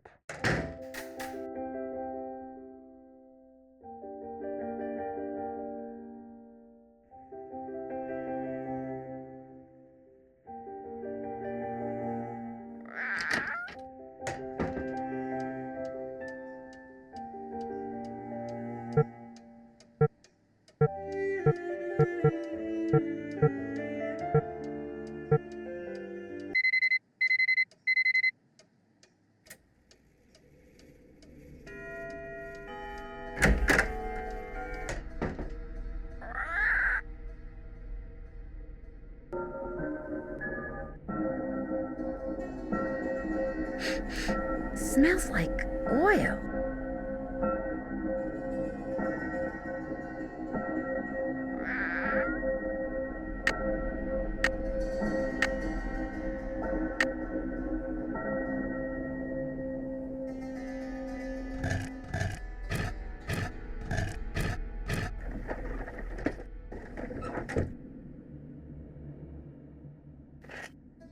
I can see into Linda's room.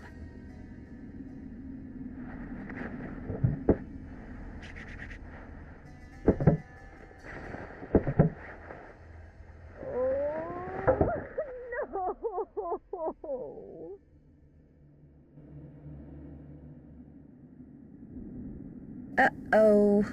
Looks like it's time for another glow stick. Only the blameless shall pass here. All others shall transform into beasts. Tooth and nail shall grow long, and hair shall turn coarse, till their aspect be as loathsome as their cold hearts. Prove thy worthiness, and memorialize here the innocent one so wrongly condemned for saving lives. Else consider thyself right and truly cursed.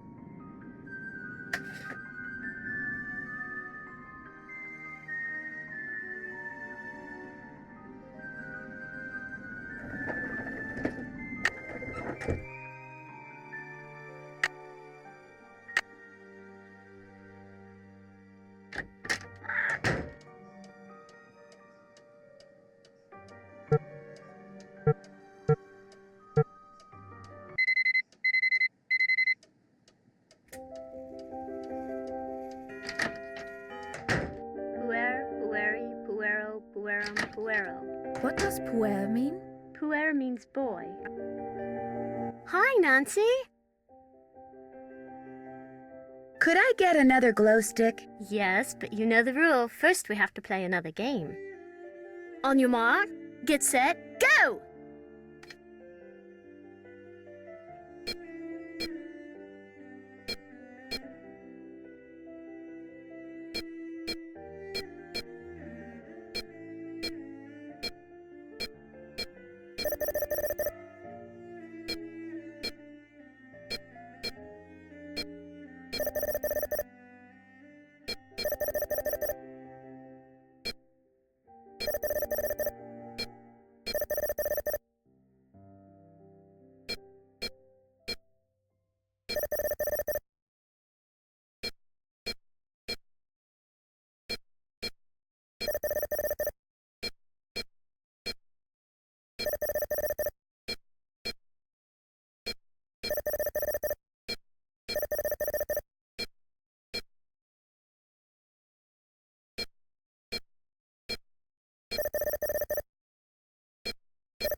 Fanfare, please. Here you go.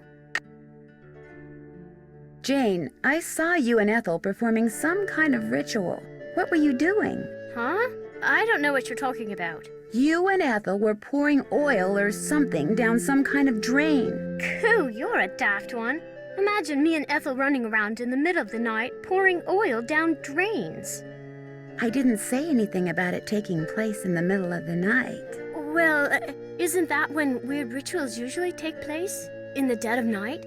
Anyway, you were probably just having a bad dream. Believe me, this castle can sometimes give you nightmares. I should get going. Come back soon.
I can see into the library.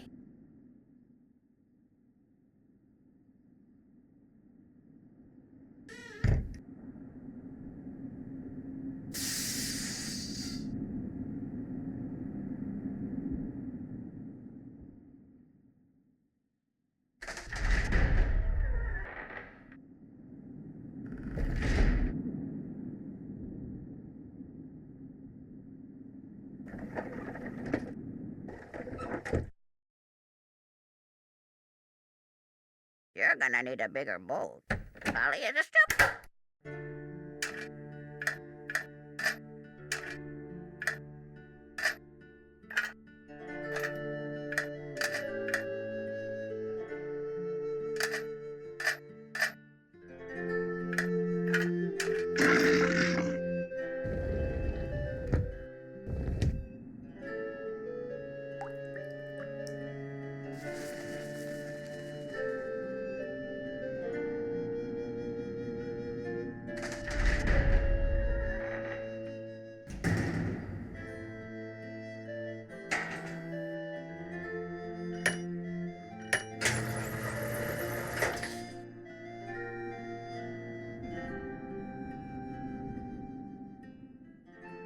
Wow, looks like I won't be needing any more of Jane's glow sticks.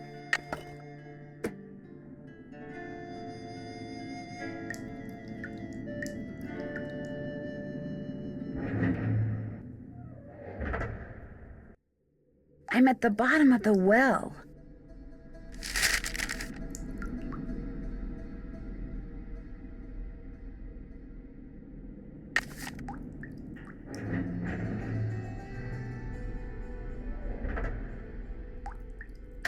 This reminds me of that picture I saw in the Mutus Liber. I'm supposed to press the button under the blue triangles I want to move, then press the one under the group I want to move them to, until I wind up with a group of just 4 triangles.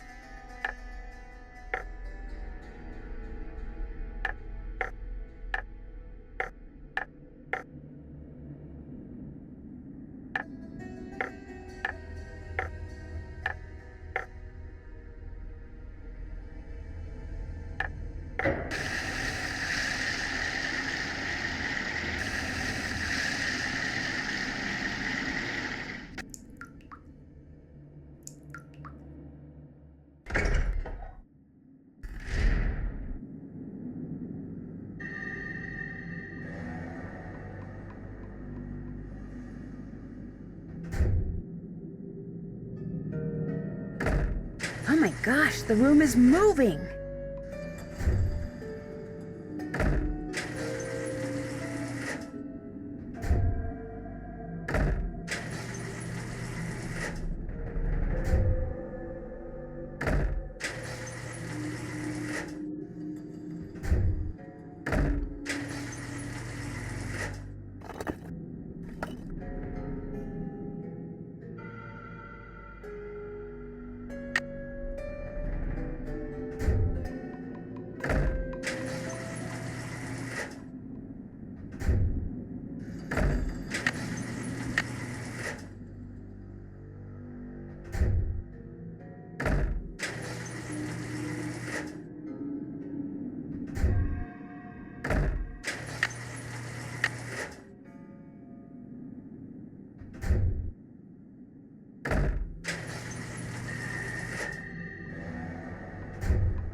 Weird symbols.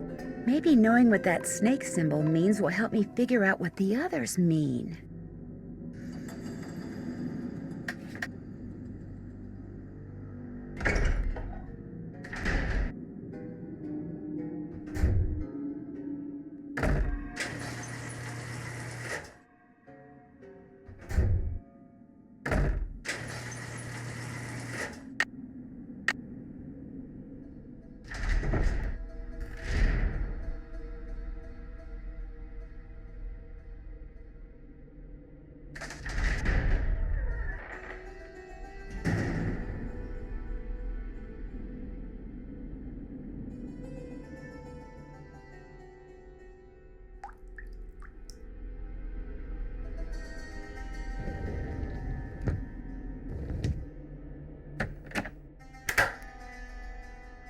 Pay no attention to the bird behind the curtain. Polly is a stupid bird. Polly is a stupid bird. Hello. How good are you at giving hints? Tell your troubles to Lulu. Bye, bird. Cheerio.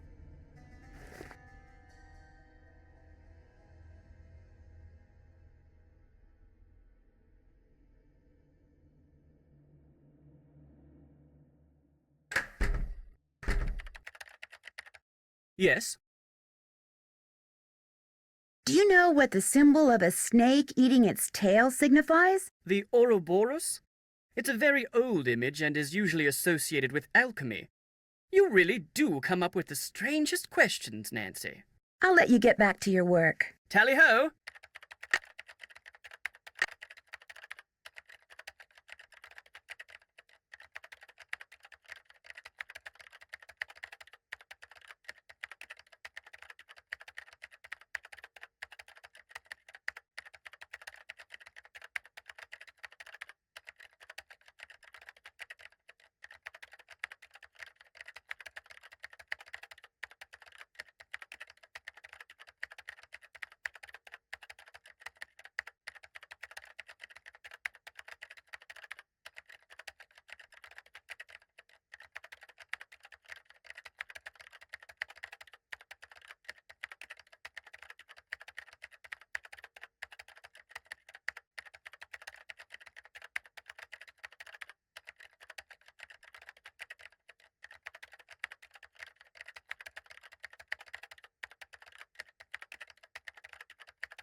Have you seen? The well is filled up again.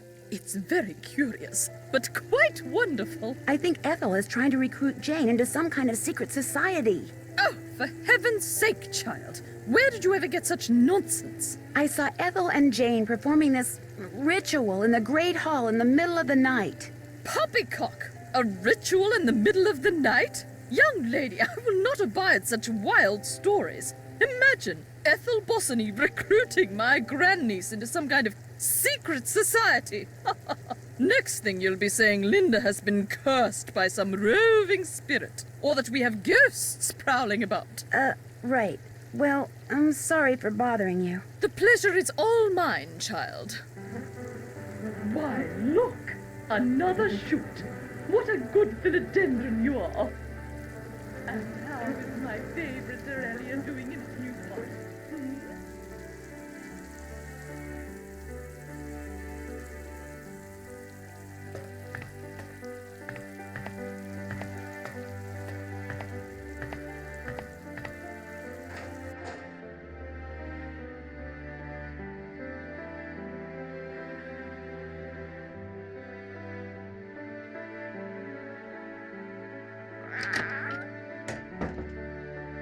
Nancy, I'm so afraid. Someone just sent me this horrid message. Look at this. This house is now mine, so of this be warned.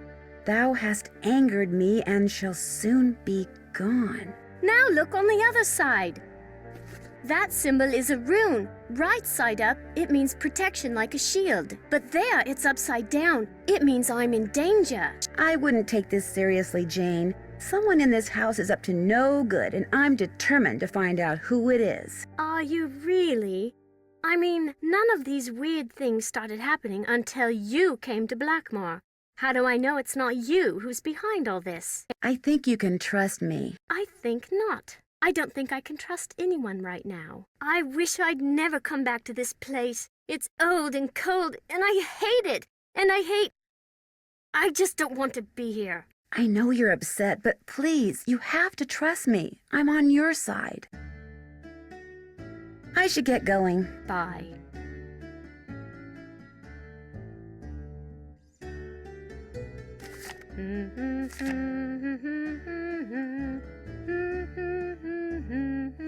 Love, Mom. Looks like Jane's real mother is in Italy, just like her father.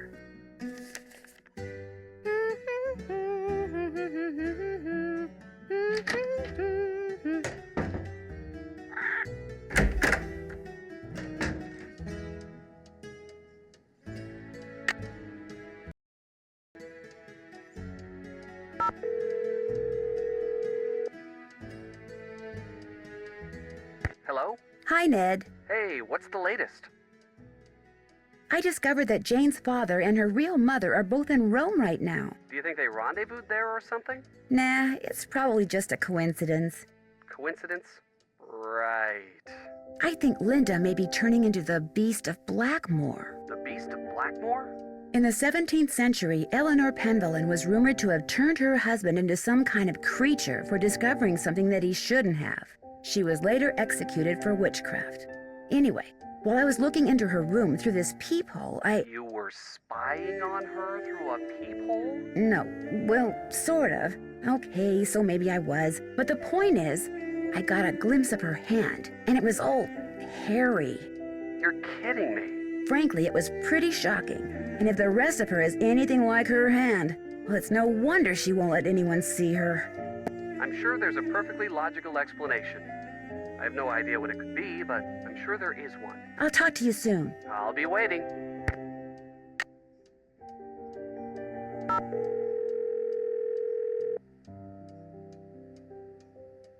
Hello? Hi, Mrs. Petroff. Hi, what's going on? Did you meet Nigel Mukherjee when you were here? Not really. Mrs. Drake told me who he was, but whenever I passed the library, he was always on his cell phone, talking as if he didn't want anyone to hear. You know, furtively. Could you hear what he was saying? Not a word. He was taking great pains to make sure he was not overheard. Say, you don't suppose he has something to do with what's been happening to Linda, do you?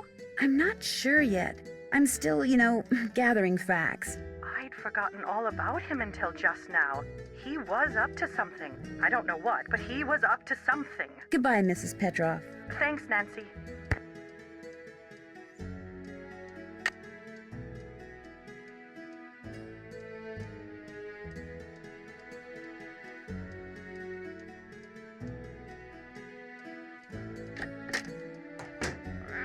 Please, just take it away. But how can you expect to feel better if you don't eat properly? And from now on, just bring me what I ask for. A healthy digestive system cannot do without roughage, you know. Yes, Mrs. Drake. Ah!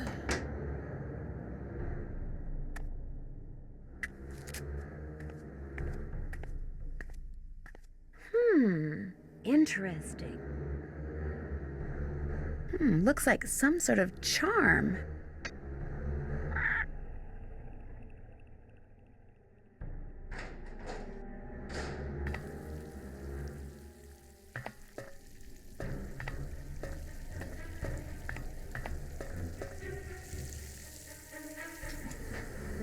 Yes? Do you have any idea why Hugh and his first wife got divorced? Well, that is quite an inappropriate question. But since you asked, Hugh and Renee did not heed my advice and ended up marrying ever so young. Far too young. People grow in strange ways as they get older, and all too often they grow in different directions. Jane was inconsolable after the divorce, but she's responded quite well, especially after Hugh remarried. Why did you put that charm above Linda's door? What? I fail to see why that is any of your concern. But if you must know, I was only trying to help Linda. Oh, I am at a loss as to what to do about her. A complete loss. Sometimes extraordinary situations require extraordinary measures. I thought that perhaps a charm would help. Whatever it is that's plaguing that poor thing. Goodbye. The pleasure is all mine, child.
This looks like some kind of medieval forge. Looks like a chunk of metal. This looks like some kind of ancient mold.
My dear initiate,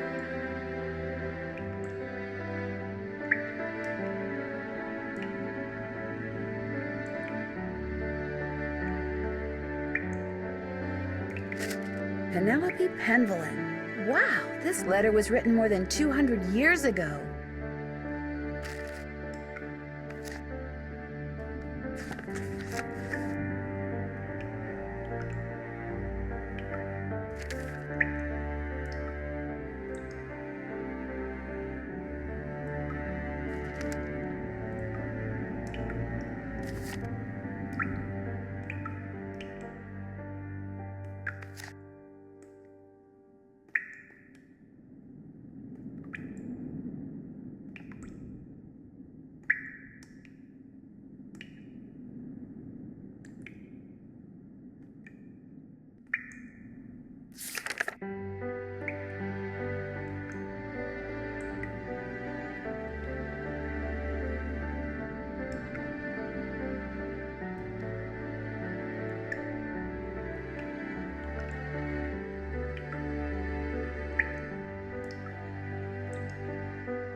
You are one big drink of water, aren't you?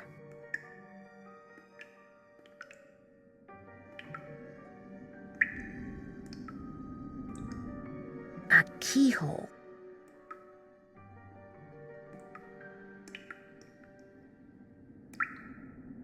Whoa, sounds like the big guy out there just took a step.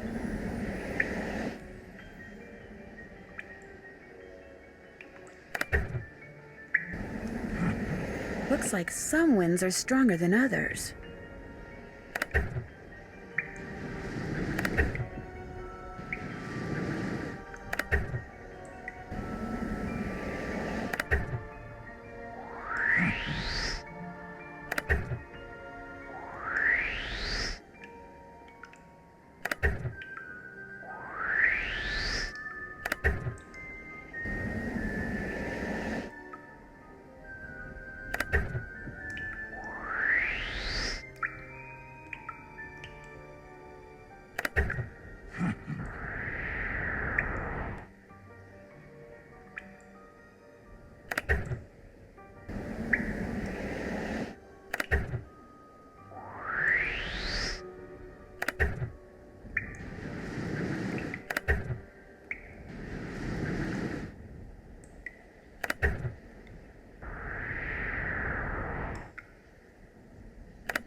It sounds like air is going to the forge.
Hello? Hi, it's Ned.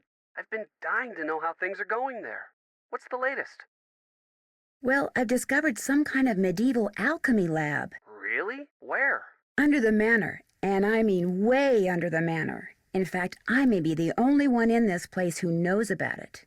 What's in it? Well, I was hoping to find the fabled Penvellyn treasure, but all there is in there is an old forge. Forge? Isn't the thing you use to heat metal and make swords and stuff? Right. So what are you going to do now? Well, actually, the forge looks like something I saw in that strange picture book Jane has that I told you about before, which means I should probably check it out more thoroughly. Probably hasn't been used for centuries. That's the thing. It looks like it has been used recently. I mean, relatively recently. Certainly within the past 50 years or so.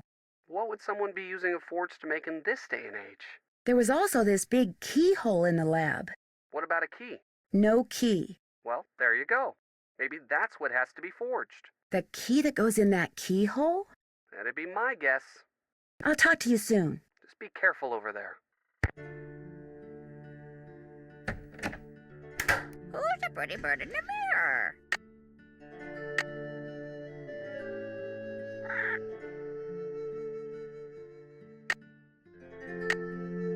The key fits, but it won't turn. I need to put some kind of grease in there first.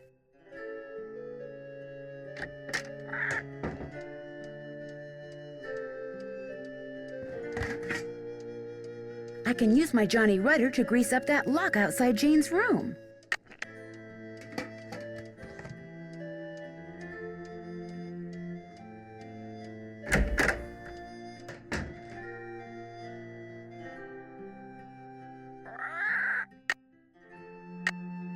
This'll loosen things up in there.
Maybe this was some kind of security system that Eleanor devised when she was helping Cromwell's enemies get out of the country.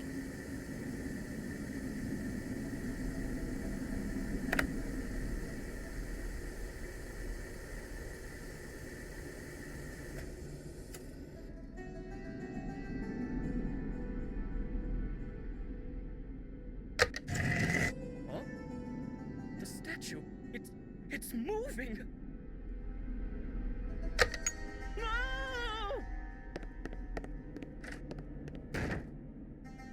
I just made that statue of Mercury move.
Maybe I should take another look at Brigitte's coat of arms.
Wonder what this is.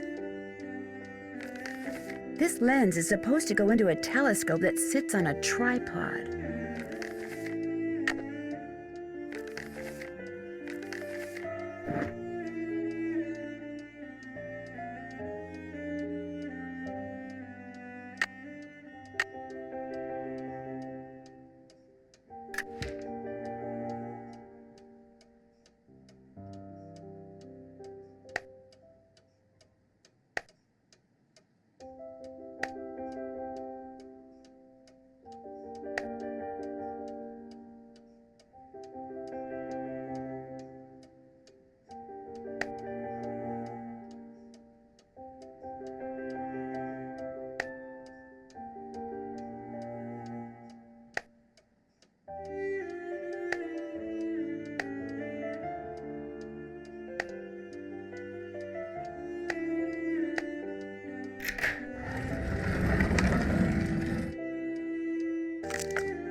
Hi. Jane, did there used to be a telescope in my room? Mm-hmm. I took it outside to look at the stars. But if you want it back, you'll have to play a game with me. I knew you were going to say that. Okay, what's the game? Let's see how quick your reflexes are. I'll time you. If you get the puzzle done in time, I'll return the telescope. If not, then you'll have to try again. On your mark, get set, go!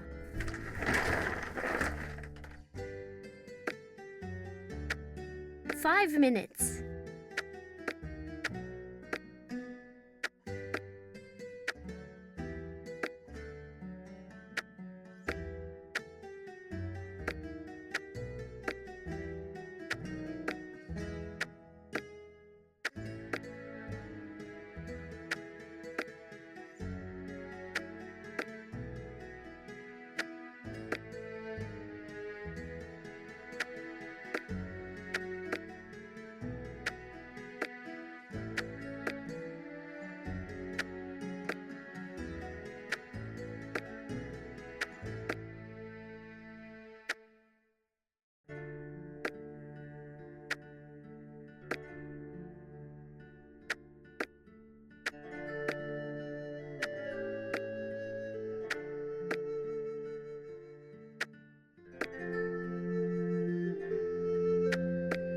Four minutes.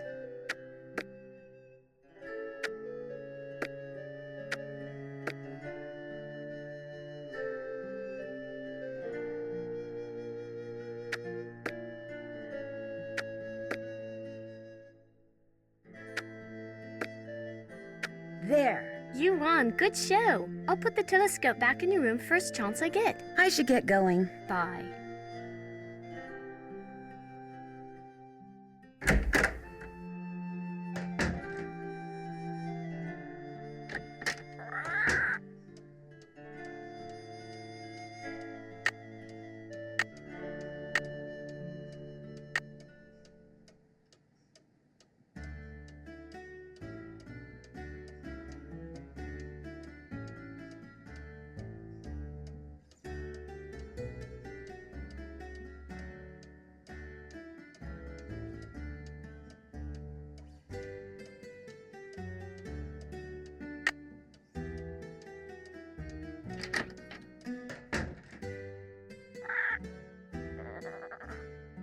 You're gonna need a bigger boat. Hello! Bye, bird. Cheerio! Felicity! The door! The door!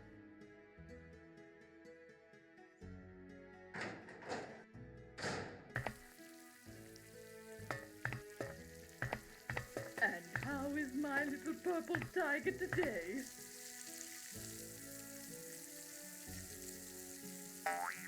It's a game based on that children's book John Penvellyn wrote.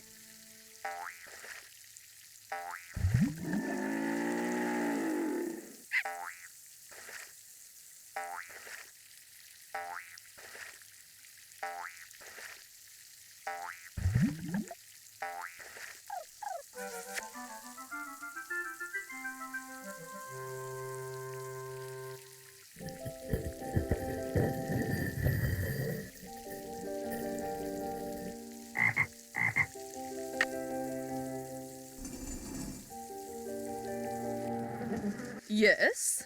Goodbye. Run along.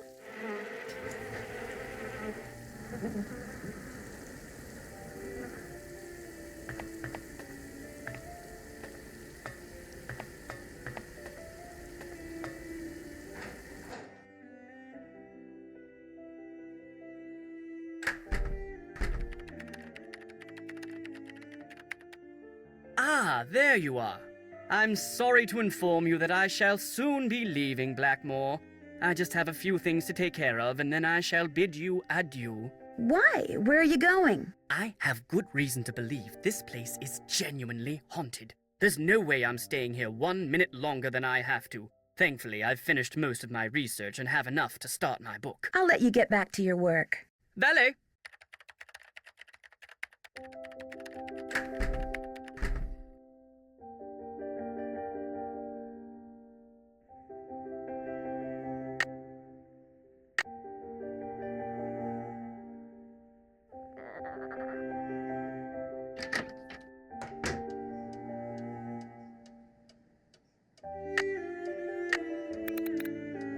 Cool. There are symbols in that mural that I couldn't see before.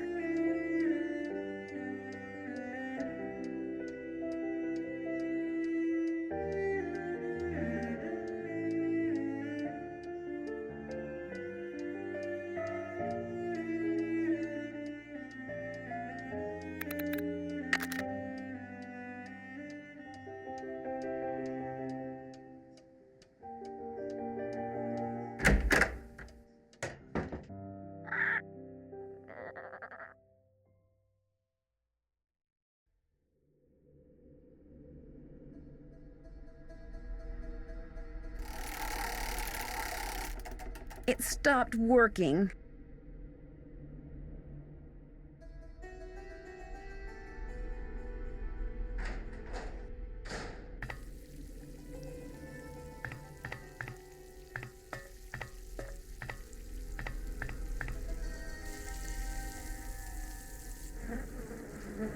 Yes? I'd like to play the card machine in the Great Hall, but it's broken. It's not broken. I removed its crank, as it was proving to be too much of a distraction for Jane. I suppose I could see where it's gone to. But in the meantime, be a dear and do something for me, would you? Sure. Do you see that hodgepodge of plants over there? They're my prize seedlings. I had them perfectly arranged in that box, so I could easily move them about to catch the light. Unfortunately, Jane took all of them out when I wasn't looking. And now, for the life of me, I cannot get them back in the box, so that they all fit. Why don't you give it a try while I see about that crank? If we both succeed, we shall both be happy, if you catch my meaning. Remember, they must all fit in that box!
There.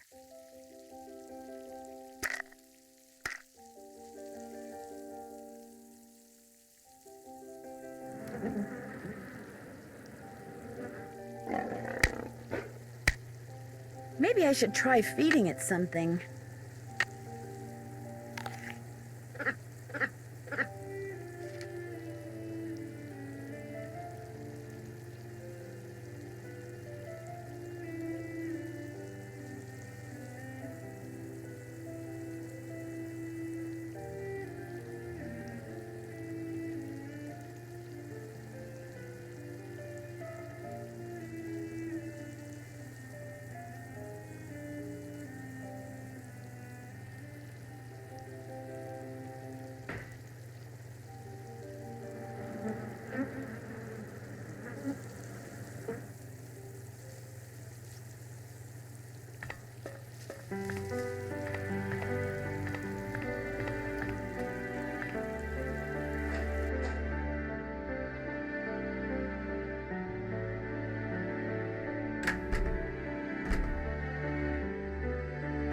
Looks like Nigel forgot his laptop.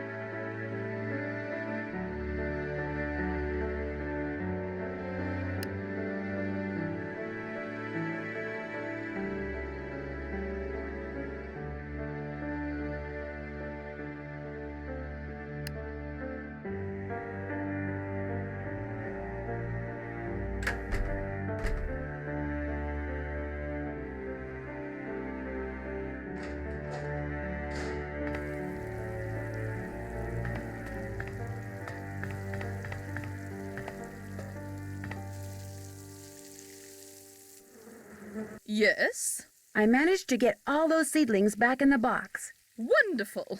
And I managed to find that crank. There you go. Great, thank you. Goodbye. The pleasure is all mine, child.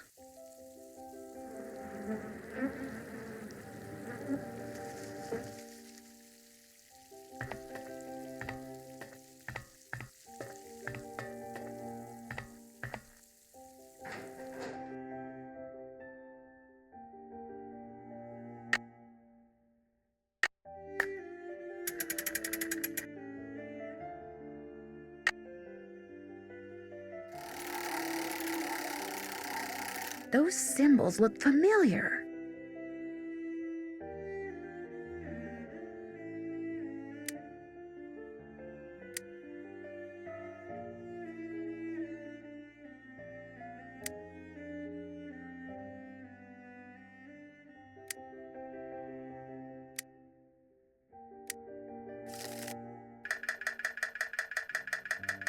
Maybe she'll give that to me if I win.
I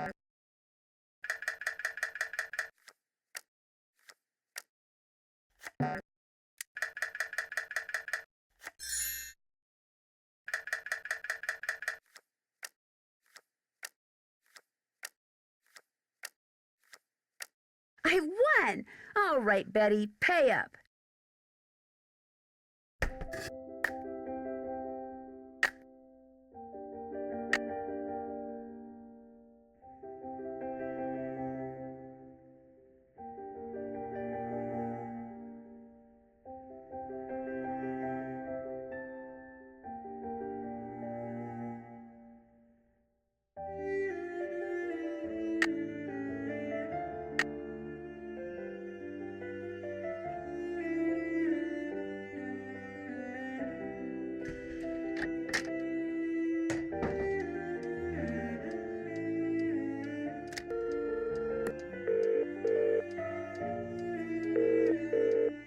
Hugh Penvellyn. Hello, Mr. Penvellyn. It's Nancy Drew again. Yes, good to hear from you. I am a bit pressed for time, however. What do you know about the secret passageways here at Blackmoor? Only that they're hundreds of years old and are undoubtedly dangerously decayed. Jane has been ordered to stay out of them. Fortunately, it's highly doubtful she'll even figure out how to get in them. How many passageways are there? One or two, I suppose. I'm really not sure. I vaguely recall blundering into one when I was a child, but it was very dark and ended rather abruptly, and I found the whole experience to be rather unremarkable. When I told my father what I'd discovered, he merely shrugged, agreed that the passageways were dark, decrepit, and pointless, suggested that I stay out of them, and that was the end of it. Are you the one who hired Ethel to be Jane's tutor? No, that was my aunt's doing. Mrs. Drake? Yes, she absolutely insisted. She said the Bossinies had been tutoring the Penvellyns for centuries and that I was duty-bound to continue the tradition. She kept saying that it's what her brother would have wanted. Her brother being Alan, your father? Yes, and I must say I've been quite pleased with Ethel. She's a fine young woman, and Jane seems to enjoy her lessons, strange as they are.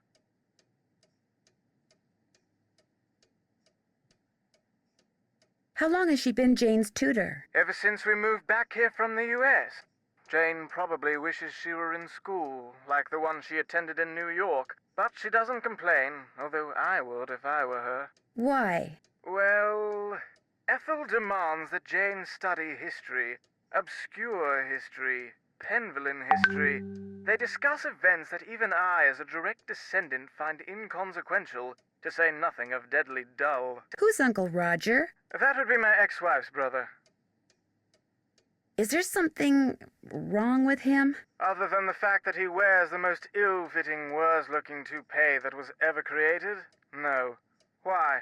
Just curious. What do you know about the Beast of Blackmoor? Pure medieval fiction, the product of little minds in an era of dangerously little education.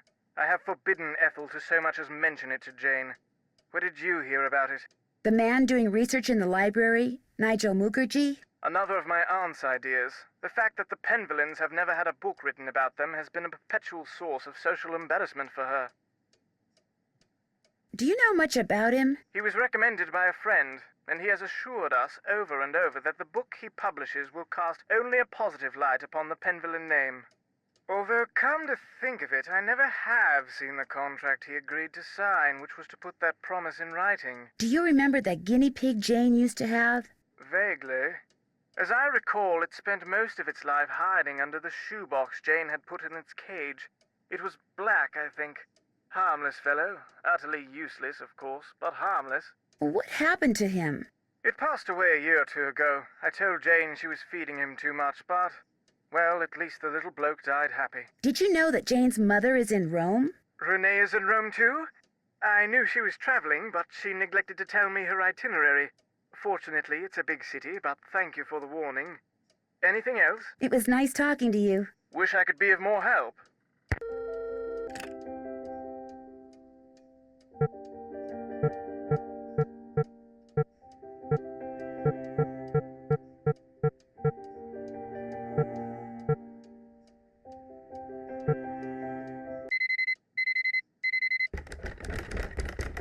What was that?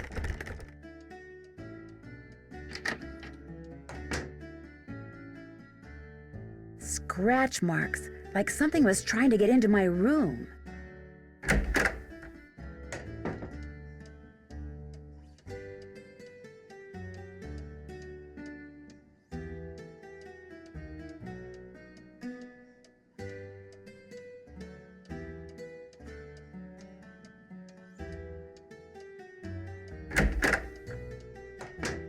Je suis tu et il est. Good. Again. Je suis tu et il est.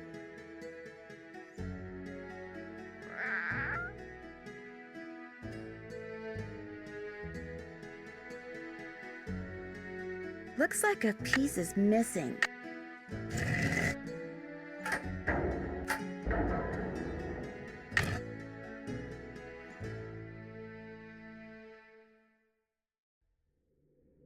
Looks like a piece is missing.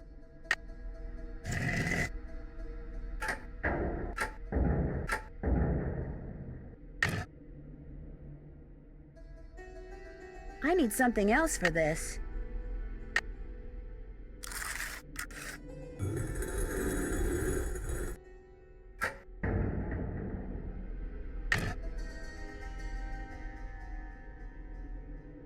Looks like a piece is missing.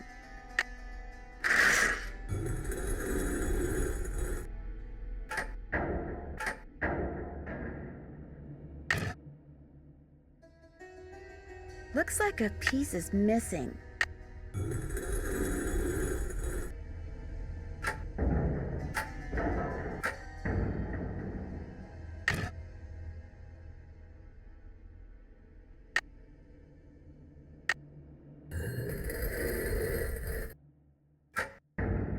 Sounds like I did something right.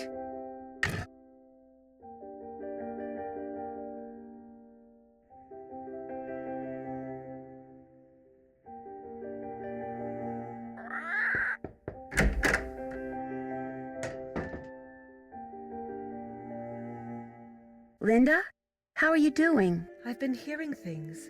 Music. Very faint. Very brief.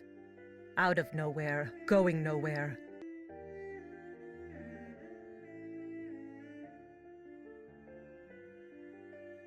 Have you ever heard them before? No. Well, I heard them too, so don't worry. You're not hearing things.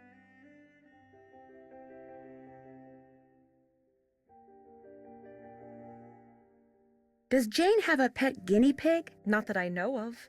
She may have had one at one time, but not since we've moved here from the States.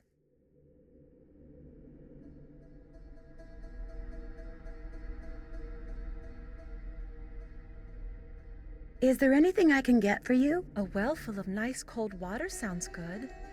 My mouth is so dry and I always seem to be thirsty. And I get so hungry. You should go. But I like talking to you. I said go. Now! Get out! Do you hear me? Get out!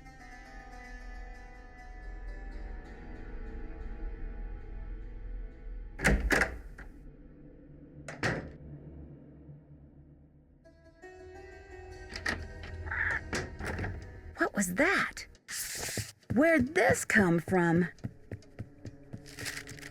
Doom shall come on swift wings to thee who has seen forbidden things. This looks like it came from a wolf.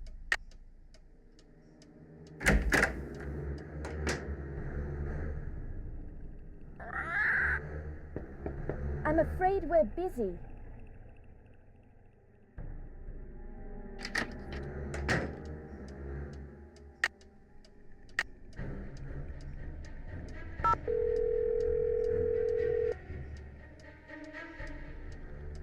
Hello? Hi, Mrs. Petrov. Hi, what's going on? Goodbye, Mrs. Petrov. Thanks, Nancy.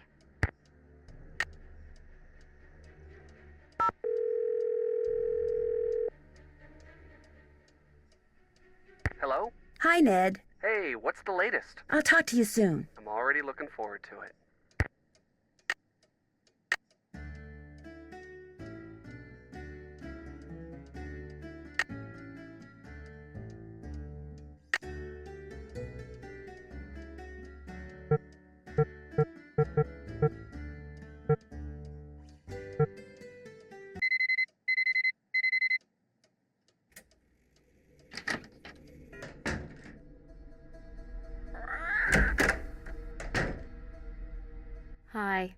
I should get going. Bye.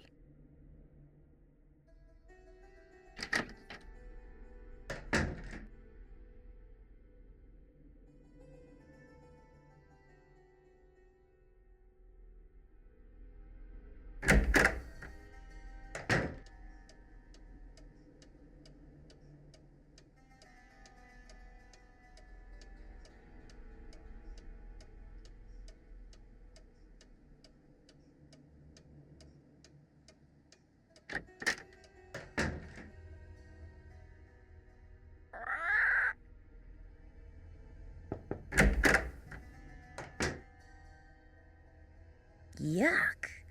Did you order this meat? I told you, I get hungry. Now go away. Hi, Linda. Okay, I understand. I'll talk to you later.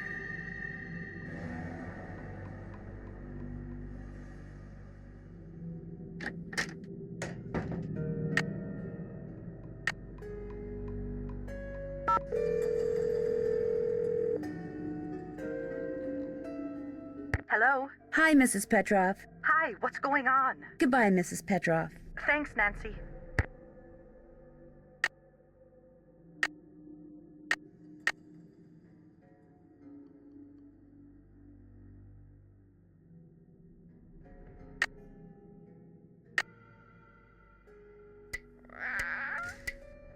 Pay no attention to the bird behind the curtain.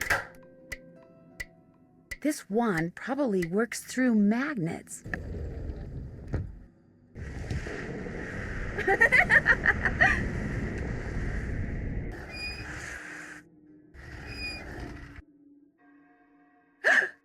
I guess I should explain. I see you did not heed my warning. I realize you're a very curious young woman, but know this. These passageways can only lead to misfortune for the uninitiated, and I am not only speaking of physical peril.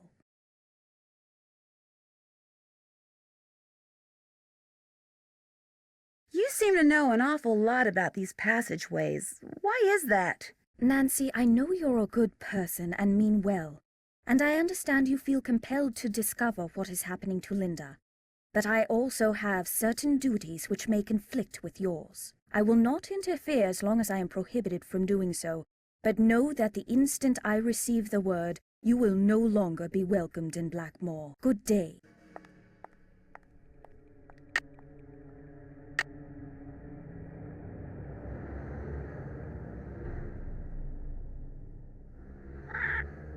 Once more. You're gonna need a bigger boat.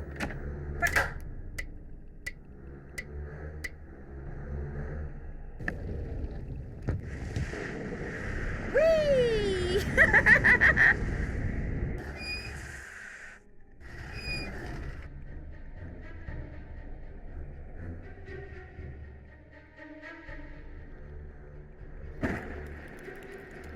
Whoa, something tells me I just succeeded in lighting the forge.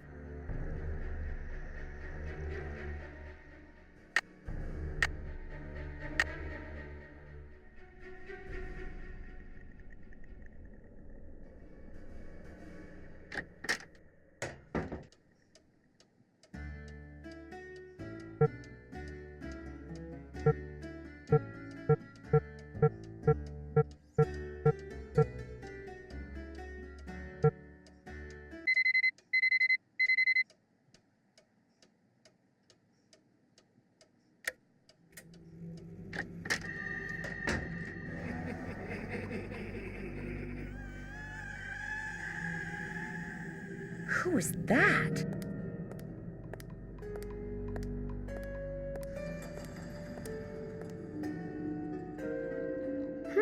I wonder if these are what made those red eyes I saw outside the night I arrived.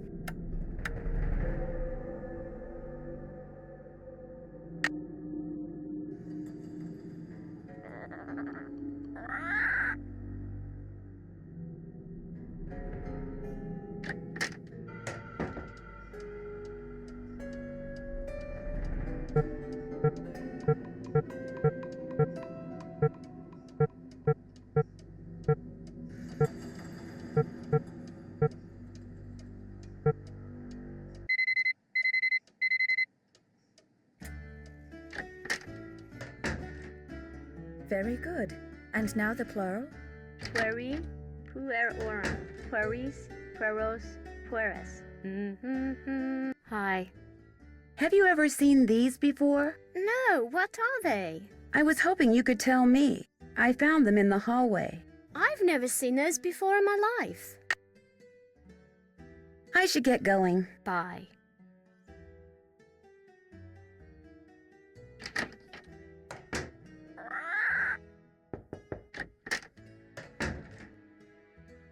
Hi, Linda. I'll be going now.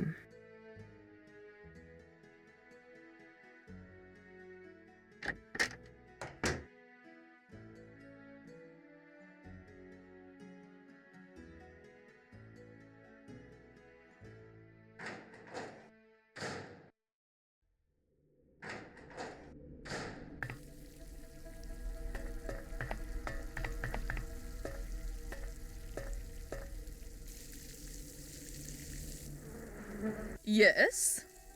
Do you believe that Blackmoor Manor is haunted? No, of course not. I've lived here for many, many years, and I can tell you without a doubt that absolutely no ghosts walk these halls. An occasional odd creak here and there, yes, but no ghosts. But I do sometimes wonder if those who have passed away remain with us, lingering on. I miss my brother terribly, and I sometimes wonder if he is in some way still here. Goodbye. The pleasure is all mine, child.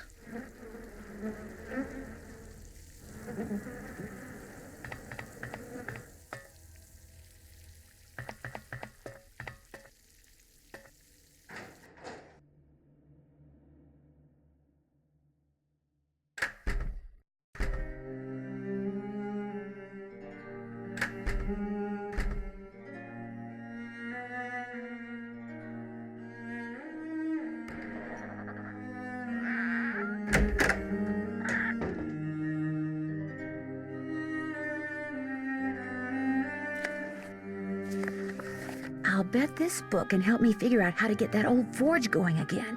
And maybe even how to find the Penvellyn treasure.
By pulling out different plugs, I can create different patterns in the mold.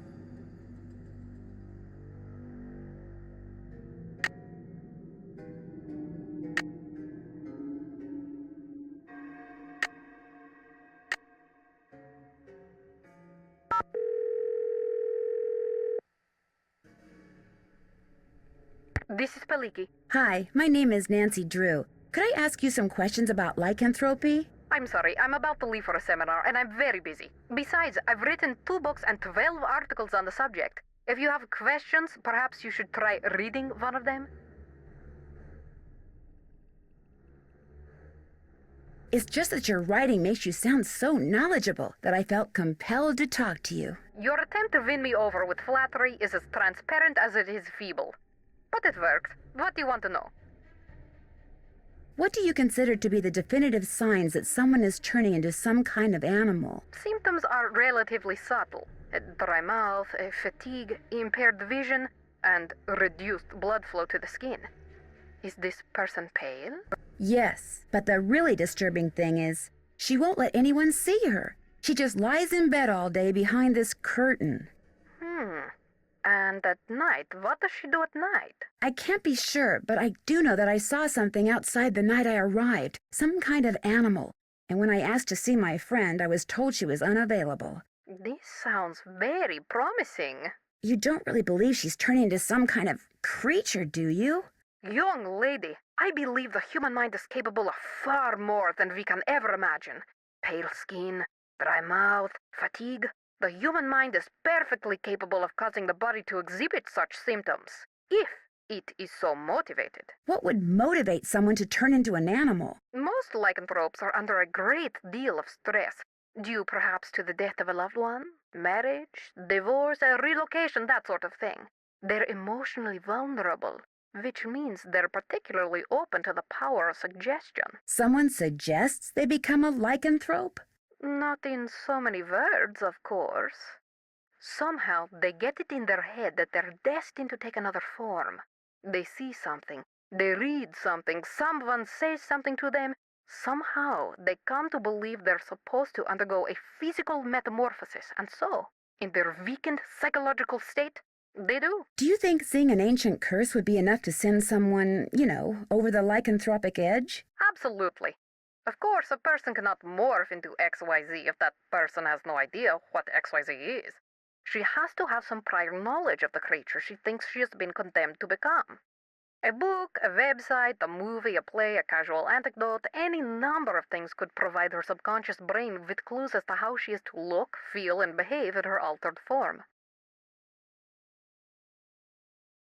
Are temper tantrums symptomatic of lycanthropy? There are no hard and fast rules when it comes to lycanthropy, or almost anything else for that matter. But if someone believes that what they're changing into is irrational, or has a bad temper, then they will exhibit irrational, ill-tempered behavior, especially if this is contrary to their former nature. What if someone seems to be growing a lot of hair, like on her hands? What do you mean by a lot? I mean a lot.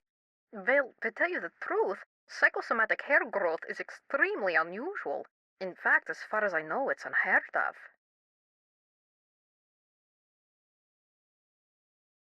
But it's still probably just a matter of mind over matter, or should I say body, right? Almost certainly. But you might be well advised to keep an eye on her, and please, call me if anything happens. If anything like what happens?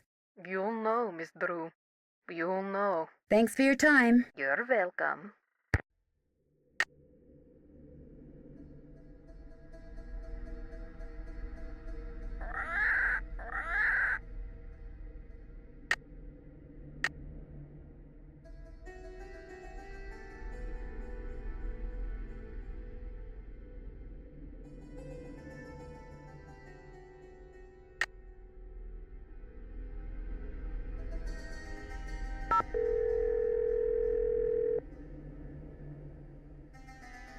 Hello? Hi, Ned. Hey, what's the latest? I'll talk to you soon. I'm already looking forward to it.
forge is lit. Wow, molten metal.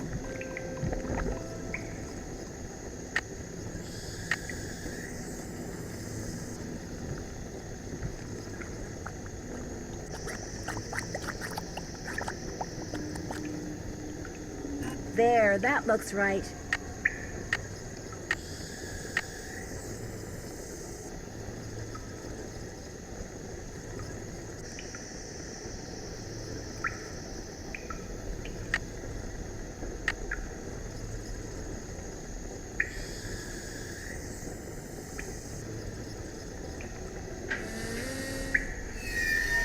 Whatever you just found, it's mine.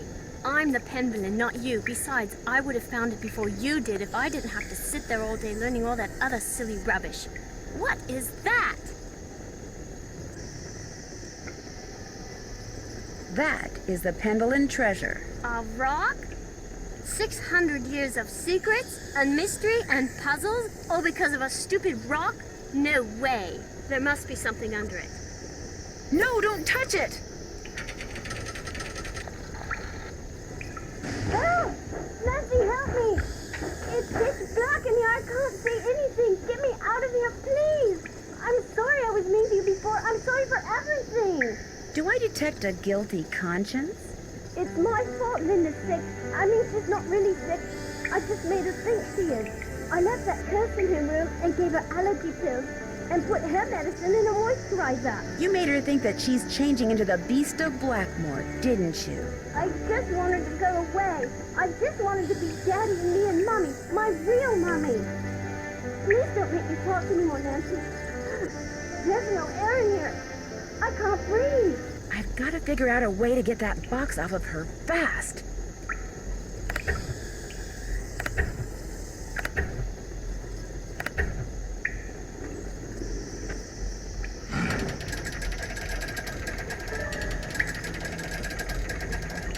Thank you. Dear Ned, well, there is a Beast of Blackmoor. Jane. She made poor Linda think she was turning into a monster by putting her uncle's hair restorer in Linda's moisturizer. She also slipped Mrs. Drake's allergy pills into Linda's food so she'd feel woozy all the time. An extremely dangerous thing to do. Needless to say, Jane's father was very upset, especially when he found out Jane had done it because she still wants him and her real mother to get back together. After Jane apologized to Linda and Hugh apologized to both of them, they all resolved to do whatever it takes to become a real family. As for Blackmoor Manor, ever since I told him about all the passageways and gadgetry I discovered, Hugh has become fascinated with his family history and has asked, no, ordered Ethel to teach him what she's taught Jane. And while he doesn't believe for a second that the meteorite in that old alchemy lab has magical powers, he has encouraged Jane to come up with a puzzle to help ensure its safekeeping, just as initiates have been doing for centuries. Which reminds me, the Penvellyns swore me to secrecy when it comes to all their traditions, so don't tell anybody any of this, okay? Nigel suspected something was up when he came to get his laptop and has been hounding me ever since. This is just the kind of stuff he'd love to include in that unauthorized tell-all he's trying to write. If he calls me one more time, I'm telling on him. To Mrs. Drake. That'll teach him. Ever yours, Nancy.